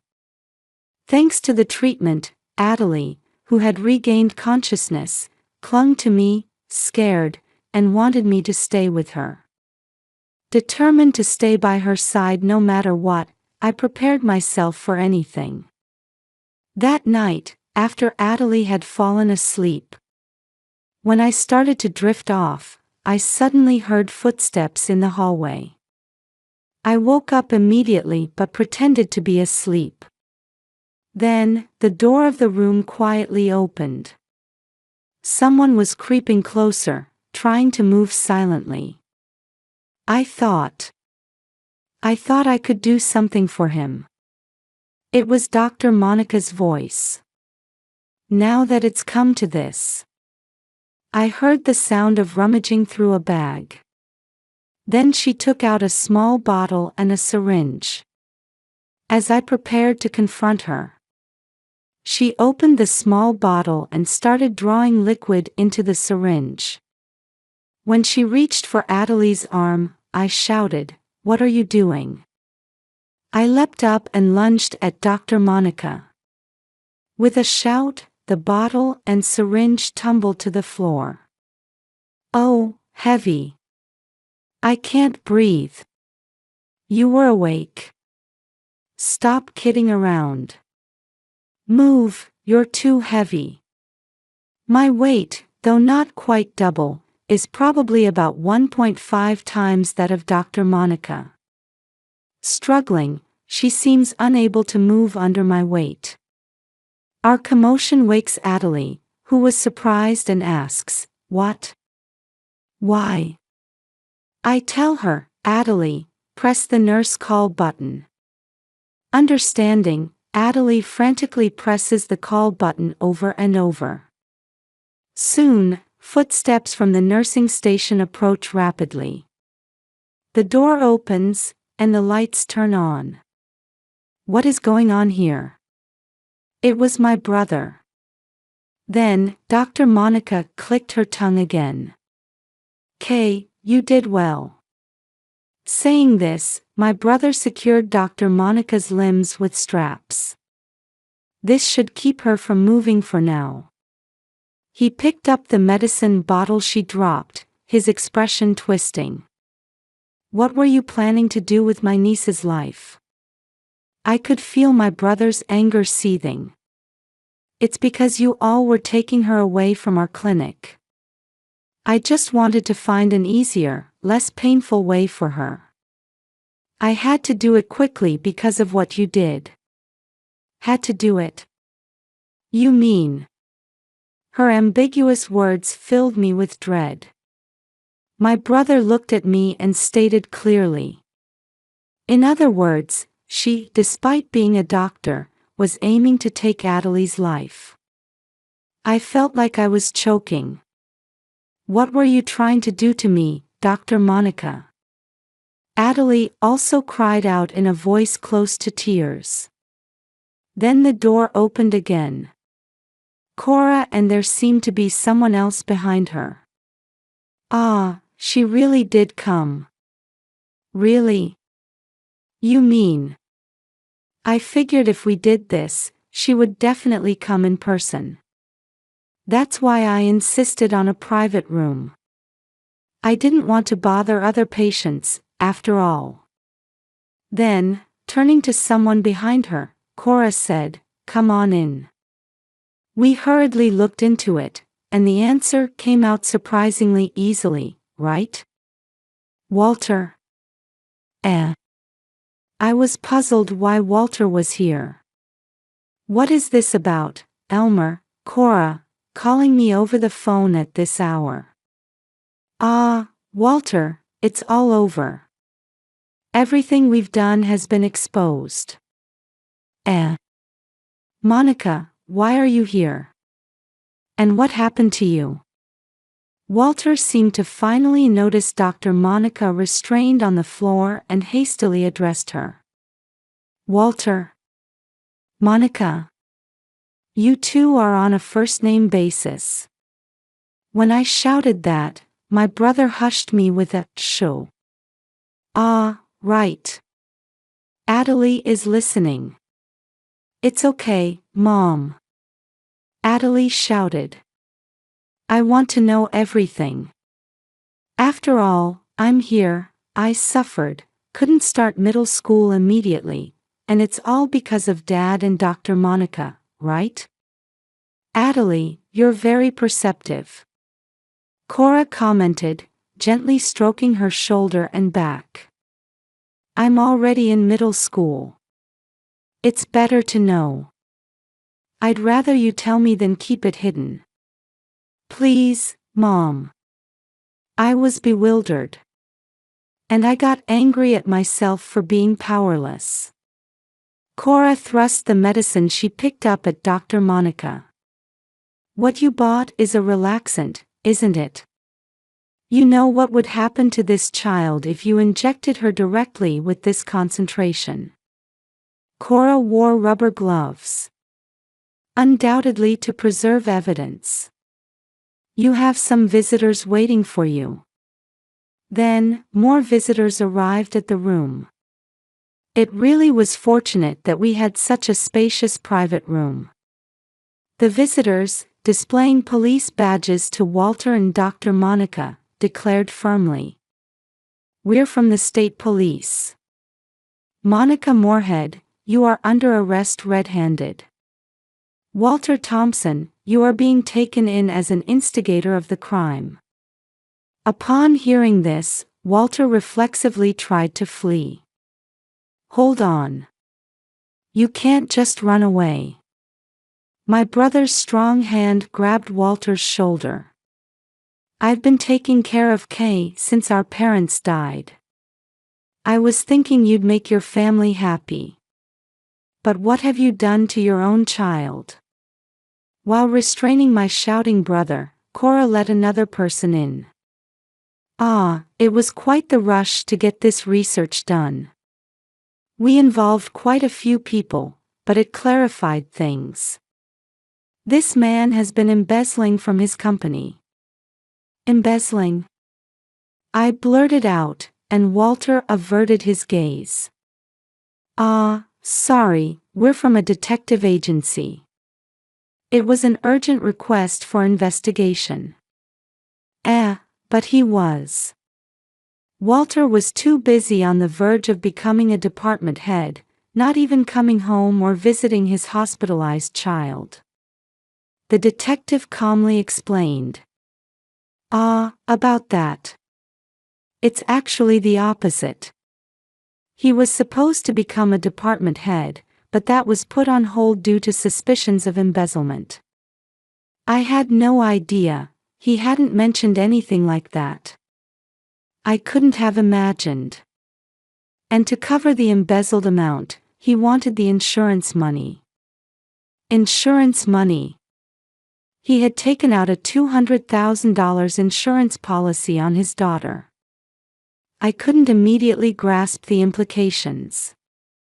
So, Walter, were you planning to cover it with Adelie's life? I had no choice. Otherwise, I'd be out of the company. What are you saying? I involuntarily swung my hand towards Walter. I slapped Walter in the face with my large hand, knocking him to the ground. TCH. You've really gotten big since back then. That's why I've lost my attraction to you. That has nothing to do with this. No matter how much I've gained weight. Oh, so you've got attracted to the always beautiful Dr. Monica. That's right. You just kept gaining weight after having the kid. I was at a loss for words. I wanted to remain slim too. But I got sick during pregnancy, it couldn't be helped. That's right. Kay had kidney issues during her pregnancy. It's been easier for her to gain weight since then. Cora supported. That's beside the point. But it was Dr. Monica who comforted me during that time. The policeman sighed upon hearing this. Never mind that now.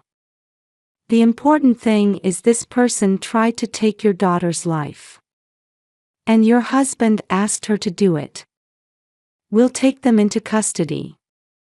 I understand your anger, ma'am, but you wouldn't want to be charged with assault, would you? I paused, taken aback. We'll make sure you don't get charged. It's going to be tough for you and your child from here on. Yes. But, just one thing, let me ask. Didn't you find Adelie cute? I directed my question at Walter. She was cute, at the beginning. But as you kept gaining weight, I just started caring less, thinking Adelie might end up the same. No, Dad, you thought of me that way. And decided I wasn't worth it anymore. Adelie began to cry on the spot. I'm sorry, I'm so sorry, I said as I hugged her. It's because of me. No, it's not your fault, Mom. You've always done what's best for me. Even a middle schooler can see that. Dad is just blaming everything on you. I don't even want to call him Dad anymore. Just let him do whatever. That's best. Cora agreed. And you're the head of Moorhead Clinic, aren't you? For a medical professional to attempt such a thing, even if it was unsuccessful, you can never return to this industry. Was this man worth throwing away your entire career? You wouldn't understand. Dr. Monica threw back at us bitterly. I worked hard and took over the current clinic, but Walter was the only one who saw me as a woman. Do you understand how that feels? There's no way I could. I'm not you. I did put in effort, unlike you. I really tried hard when getting close to her, Walter insisted. My brother and Cora nodded at each other.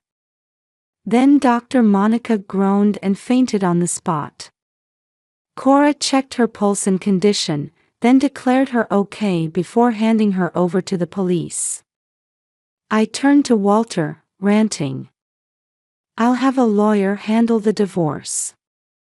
You don't care about us anymore, right? If you don't care, then don't ever contact us again. Oh, and I'll be taking alimony and child support for raising Adelie. I want it all in one lump sum because I never want to see you again. I never expected I could say such things so calmly. That must have been how much I had pent up inside.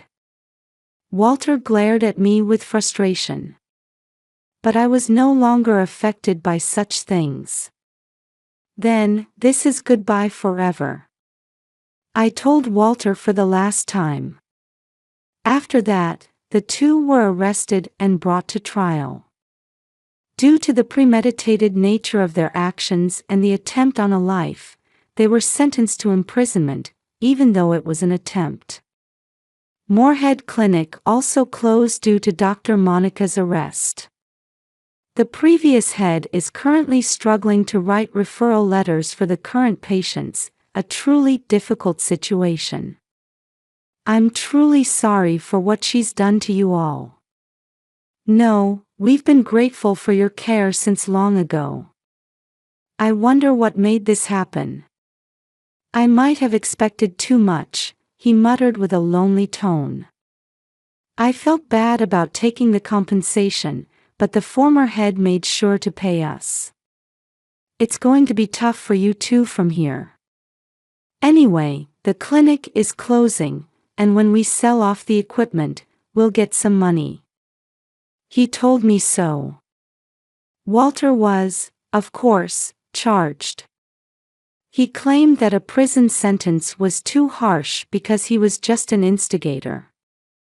Unfortunately, under American law, incitement is considered full complicity. He received a prison sentence. It was Walter's idea from the start, and Dr. Monica wouldn't have strayed if not for him. The attempted insurance murder of his daughter became an article, though only at a local level. As a victim, it became difficult for me to continue living in this area. That's when my brother and Cora suggested, how about moving far away? Actually, we've been thinking of going into medical service in remote areas for a while. I'm a doctor, and Elmer is a nurse, right? It would be perfect. We were planning to move eventually, just waiting for the right timing. So, why don't you come with us? They offered this way. One of the reasons might be because it became uncomfortable for them in the hospital due to the incident. But they never explicitly said so, which I took as a sign of their kindness. I decided to take them up on their offer. After a while, we moved to a remote county. Though it's remote, a shopping mall is just an hour's drive away. Well, it turns out that there happened to be a period when the local clinic was without a successor and thus lacked a doctor. While you can reach a hospital by driving for a while, having a reliable place within the town itself is significant. Not everyone can drive, after all. Especially in areas with a high population of elderly people, having a clinic within walking distance is greatly appreciated. Considering this, losing Moorhead Clinic, once the town's medical provider, must have become a big loss to the community due to Dr. Monica's actions. When my brother and his wife settled in the new clinic, I was hired to work as a clerk. They mentioned that they couldn't offer much salary due to my lack of experience, but that didn't bother me. I was supposed to work part-time after several years of unemployment, so I'm grateful for the opportunity to work at all. With the alimony and child support added, I can sufficiently support my daughter. Speaking of Adelie, her health has returned to normal. She's grown taller all at once. It seems her arthritis was related to growing pains. What a thing to have exploited, I think to myself. Recently, in this sparsely populated area, she's joined a sports club and is thriving. With my brother and his wife, and my daughter, I hope to live peacefully in our new family setting.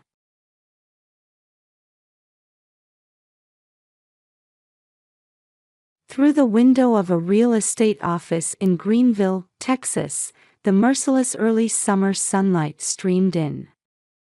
It was past 3 p.m., and while the outside temperature had already exceeded 95 degrees Fahrenheit, the interior of Green Valley Real Estate remained comfortably cool. The gentle hum of the air conditioning provided a welcome respite from the characteristic southern humidity. Linda Matthews, 35, sat at her desk reviewing documents for a new property listing. She rested her hand on her growing belly as she scrolled through the computer screen. A flowing white dress draped gracefully over her body, now home to twins. On her desk sat a glass of iced tea garnished with mint leaves and an appointment card for next week's prenatal checkup. Oh! Linda let out a small gasp at a sudden movement from within. She looked away from the screen and gently placed her hand on her belly. "Moving again, are you?" She smiled softly, tuning into the twins' movements. These babies were her miracle after 2 years of fertility treatments. In the office, the quiet sounds of ringing phones and typing keyboards filled the air. She remembered when she first moved to this town right after graduating from the University of Dallas 5 years ago. Starting from scratch as a real estate agent, she had now become a seasoned professional earning $50,000 a year. Her clients trusted her so much that they still assigned her important cases even during her pregnancy. "Linda, could you make a copy of this document?" Her colleague Sarah called out. "Of course." As she tried to stand up, Linda found herself slightly out of breath. She could feel the weight in her belly growing day by day. 3 years ago, when she married James Miller, an executive at the local Miller Construction Company, she never imagined a day like this would come. The first year of fertility treatments was filled with anxiety over each month's test results. Just when she was about to give up in the second year, the long-awaited pregnancy was confirmed. Then came the joyful news from the doctor during her first ultrasound: "Congratulations, you're having twins." Their single-family home in a quiet residential area, peaceful Sunday brunches after service at First Baptist Church of Greenville, everything seemed to be going smoothly. However, lately, shadows had begun creeping into this tranquility.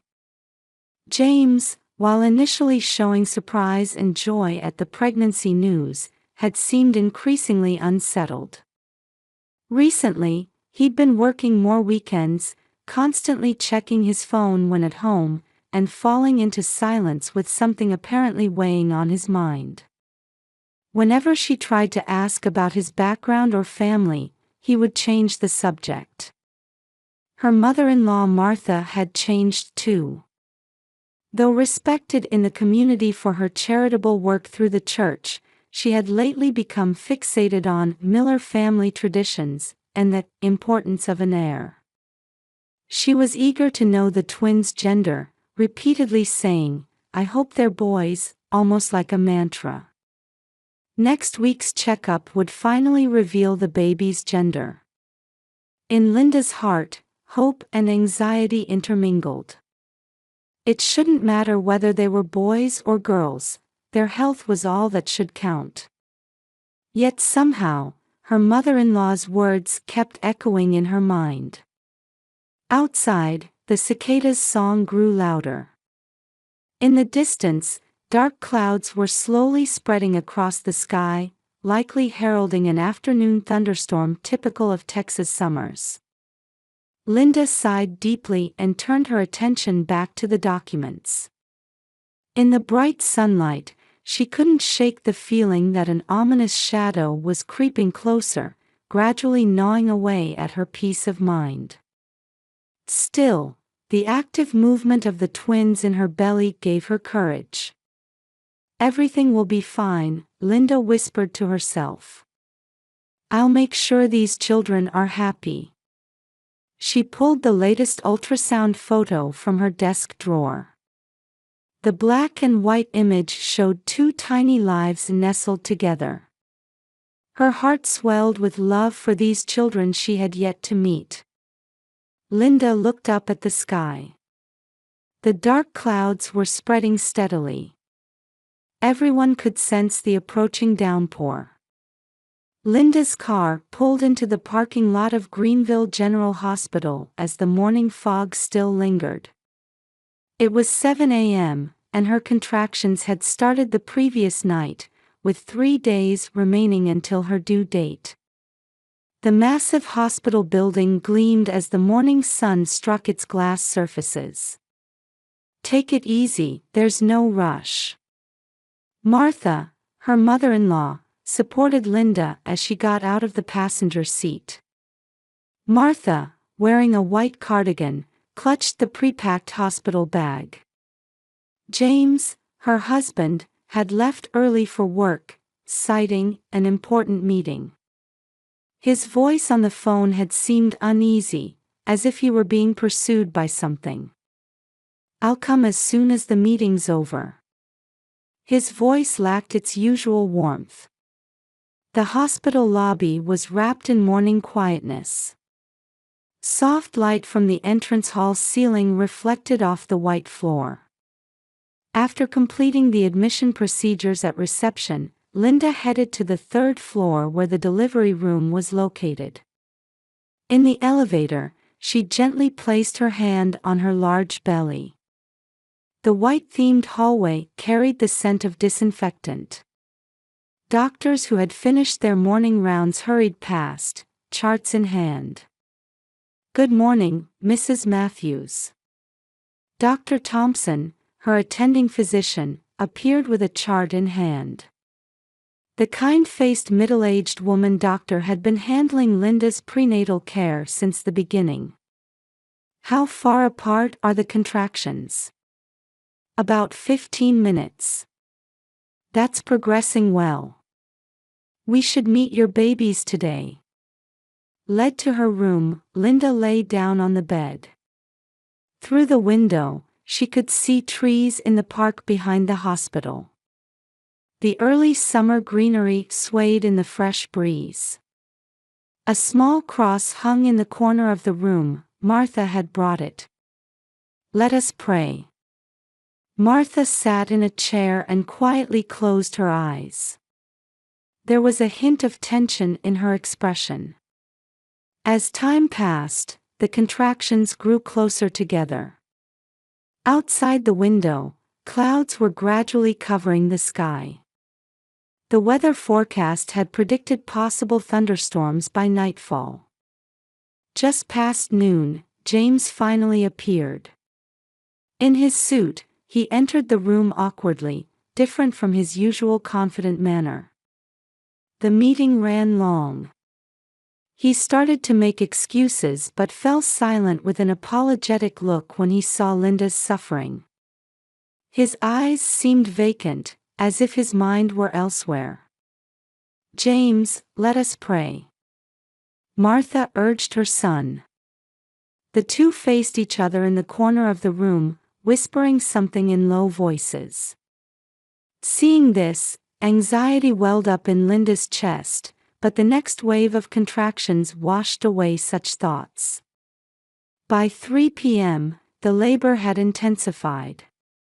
While nurses bustled in and out, Martha continued to pray quietly in the corner of the room.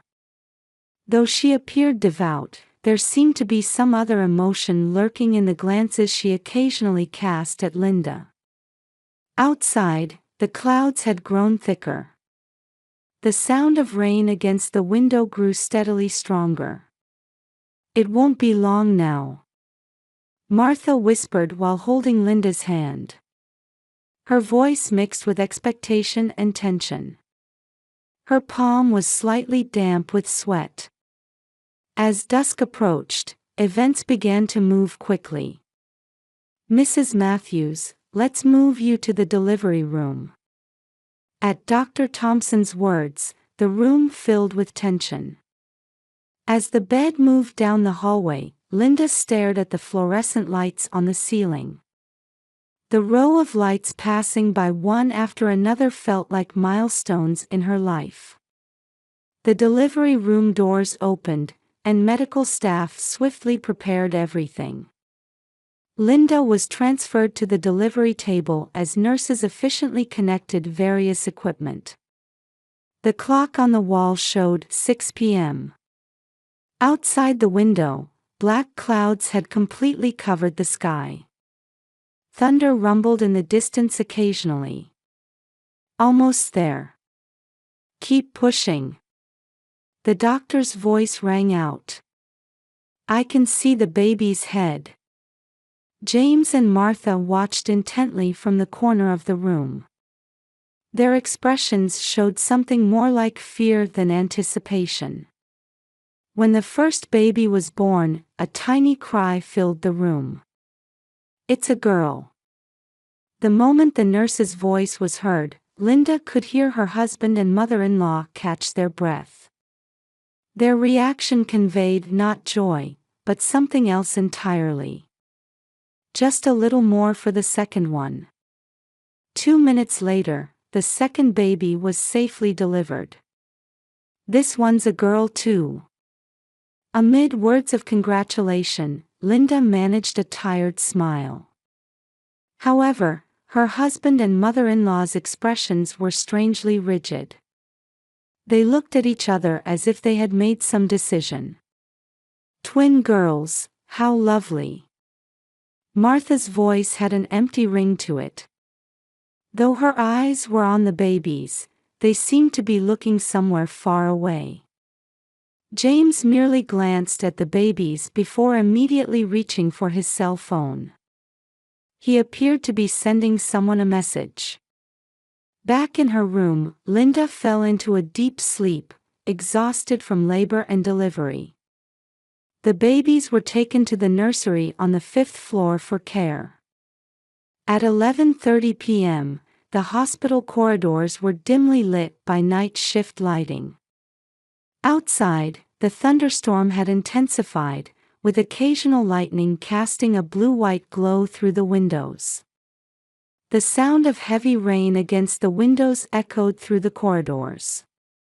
2 shadows crept along the hallway in front of the 5th-floor nursery. It was James and Martha. Their expressions now showed no trace of hesitation. "No one's here." Martha checked the surroundings. The night nurse was busy handling emergency patients on another floor. The thunderstorm had brought in multiple emergency cases. The nursery door opened with a soft sound. Inside, dozens of newborns slept in their cribs. A soft blue light gently illuminated the sleeping babies. The two headed toward the twins placed at the end of the row. "These children." Martha's voice trembled. Tears gleamed in her eyes, but they were not tears of affection. "Children who can't carry on the Miller name." James lifted the first baby. His hands moved slowly but surely toward the window. Fierce rain pounded against the glass as thunder roared. "We wanted a son." As the window opened, lightning flashed. The tiny body was thrown into the darkness. The sound of rain swallowed any small cry. "No!" A scream echoed from the hallway. The night nurse had returned from handling the emergency. But it was too late. The second baby in Martha's hands also disappeared into the darkness. In the flash of lightning, a small white bundle tore through the curtain of rain as it fell. "Stop!"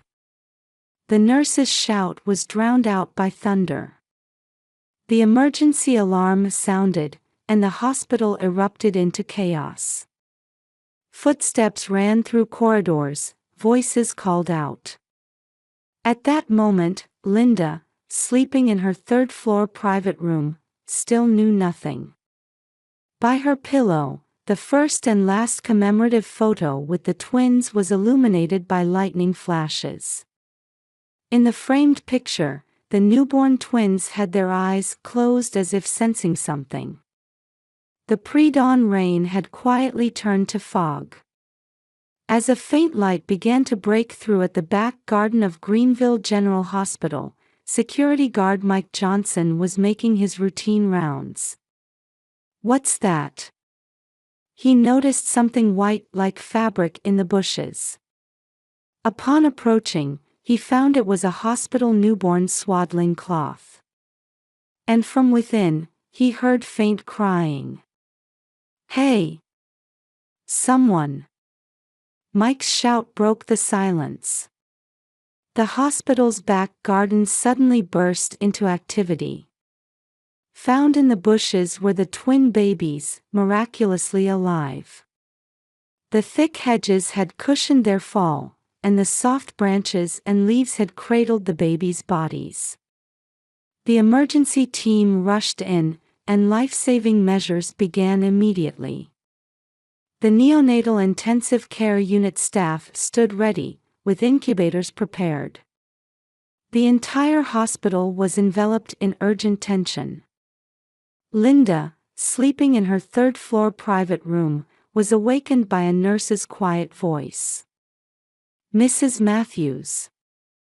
Sensing something grave in the nurse's expression, Linda immediately sat up. Two police officers stood there. The male officer in his Texas State Police uniform quietly removed his hat. "An incident occurred in the nursery last night." At those words, Linda's world went dark. Screams echoed through the room as nurses rushed in. Multiple hands desperately restrained Linda as she nearly tore out her four. "Please calm down. The babies are alive." The officer's voice reached Linda's panicked consciousness. "They survived. They're receiving emergency treatment now." Linda's body went limp. Tears flowed uncontrollably. "My husband, where is he?" The officers exchanged glances. Then they quietly began explaining the night's events. The security cameras had recorded everything. Two figures sneaking into the nursery. Babies being thrown from the window. And her husband and mother-in-law trying to flee. Mr. James Miller and Mrs. Martha Miller have already been arrested. Those words seemed to come from far away. Events of the past raced through Linda's mind like a film reel. Her husband's changing attitude. Her mother-in-law's obsessive behavior. And that phone call that day. As the sun rose, reporters began gathering at the hospital. The news, construction company executive attempts to murder newborns, spread rapidly across Texas. The investigation progressed quickly. Police searched James and Martha's home, where shocking facts came to light one after another. An old wedding photo found in James's study showed a woman Linda didn't know. Mary Sutton had been James's first wife. "We were married until 2018. Mary came forward voluntarily to testify to the police. Her voice trembled, but there was clear determination in it. "I also had a girl." And then. Her testimony was shocking. She was suddenly served divorce papers after giving birth. Behind it all was Martha. She kept saying the Miller family needs a male heir. Like it was some kind of curse. Martha Miller's image came into sharp focus in the investigation. Behind her public face as a charitable activist at First Baptist Church of Greenville was a mother who had an obsessive fixation on family lineage and complete control over her son. The Miller bloodline must continue through the male line. Such words appeared repeatedly in Martha's diary. Since their marriage, she had controlled every aspect of James's life. The first marriage, and the divorce, everything had been according to her will. Many detectives came and went from Linda's hospital room. With trembling hands, she confirmed each testimony. Her husband's unknown past. The meaning behind her mother-in-law's incomprehensible behavior. And the nightmarish events of that rainy night. Everything gradually took shape. In the neonatal intensive care unit, the twins' condition was stabilizing. Miraculously, they had no serious injuries and were not in life-threatening danger. "The babies are strong." The attending physician spoke gently to Linda. They must have felt their mother's love. Outside the window, the sky had cleared after the rain. The hedges in the hospital's back garden glistened with morning dew. Those branches and leaves had gently caught 2 small lives the night before. The news coverage continued daily. The incredible incident in a small Texas town shocked the nation. Social media overflowed with messages of support for Linda and the twins, and mountains of encouraging letters arrived at the hospital. A week after the incident, Greenville police announced the indictment of James and Martha. They were charged with attempted murder and child abuse. Linda spent every day in front of the incubators in the neonatal intensive care unit. The tiny lives visible through the glass. The twins' eyes, when they occasionally opened, already showed strong vitality. "Mama will always protect you." Linda's promise echoed quietly in the nursery. Outside the window, new morning light began to illuminate the town of Greenville. The winter sun streamed into the Hunt County Courthouse. 5 months had passed since the incident, and the trees' leaves were beginning to change color. Today was the day for final arguments and sentencing. The gallery had been full since early morning, with a heavy atmosphere hanging in the air. Linda took the witness stand. Dressed in a black suit, she sat straight-backed, looking ahead. Local media and supporters packed the gallery. Members of First Baptist Church of Greenville were also present. "Please tell us about that day." The prosecutor's voice echoed quietly. Linda took a deep breath and slowly began speaking about the fertility treatments, the long-awaited pregnancy, and the nightmarish events of that rainy night. Though her voice sometimes trembled, it never faltered. "I believed that we could be a family. But that night..." Linda's voice caught. The courtroom fell dead silent. "My husband and mother-in-law, threw my newborn babies from the window." Her shoulders shook slightly on the witness stand. In the defendant's box, James and Martha kept their heads down, motionless. Their once proud appearances had faded, their faces etched with deep fatigue. You thought this was justified for the sake of a Miller family heir? At the prosecutor's questioning, Martha finally raised her head. I just wanted to preserve the family tradition. Her voice no longer carried its former authority.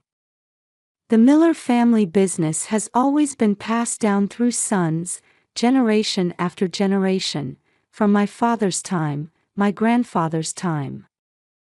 I believed it couldn't be changed. And for that, you attempted to take the lives of innocent babies? The prosecutor's voice rang sharply. Tears fell from Martha's eyes for the first time. I was wrong. So terribly wrong. Please, Linda, please forgive the babies. Her words broke off into sobs. James also stood up. His expression showed emotions never seen before. Mother has controlled every aspect of my life. The first marriage, the divorce, everything was according to her will. He continued in a trembling voice. But that's no excuse. As a father, I committed the most despicable act. His voice caught as he bowed his head deeply. Mary Sutton's testimony brought new shock to the courtroom. Martha called me a failure for having a girl. Her testimony caused a stir in the gallery. She told me every day, "The Miller family needs a boy, you're worthless." Mary's voice trembled. Then I was forced into divorce. James, he just did whatever his mother said. During the defense's final argument, Martha's attorney spoke about traditional Southern family values and social pressure. However, these words did nothing to change the stern atmosphere in the courtroom. On the day of sentencing, the courtroom was filled with tension. The judge began reading the verdict with a solemn expression. The defendants James Miller and Martha Miller are hereby sentenced to 15 years imprisonment each for attempted murder. The gavel struck, and it was all over. Linda looked up at the sky with a deep sigh.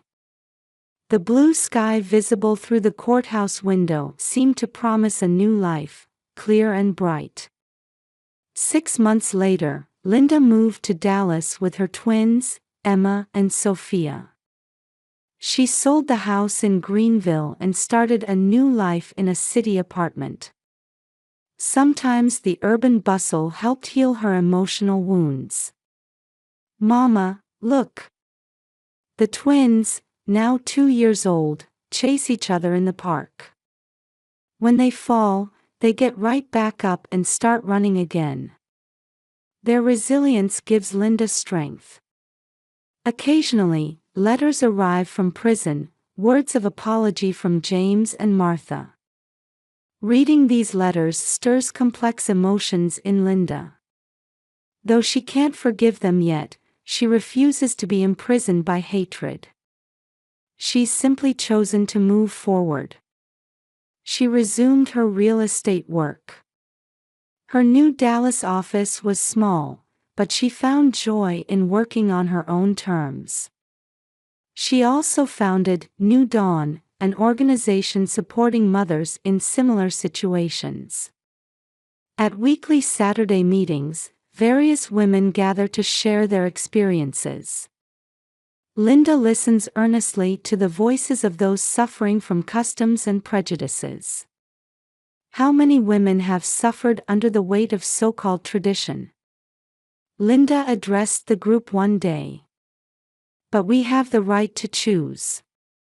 The right to create new family forms with our own hands. At church, she sings hymns with the twins. The past pain still occasionally crosses her mind. But each time she overcomes it, she grows a little stronger. God gave us trials. The priest's words make Linda nod quietly. But he also gave us the strength to overcome them. In her office overlooking Dallas's skyscrapers, Linda reviews documents for new properties. On her desk sits a photo of the twins. Their smiling faces as they play show a happy future. In a letter from Mary, she wrote, "Your smiles will surely become someone else's hope." Outside the window, Texas's strong sunlight heralds the arrival of a new season. And in her heart, there is no more hesitation. This is the path she chose. And this is the path she will continue to walk. Our story begins here. Linda whispered as she picked up her pen. She signed the new contract with firm strokes. It was inscribed on the paper like a pledge to the future, strong and unwavering. That night, while putting the twins to bed, Linda prayed quietly. Not for hatred, but for hope. Not for tradition, but for love. And for all mothers to find happiness in their tomorrows.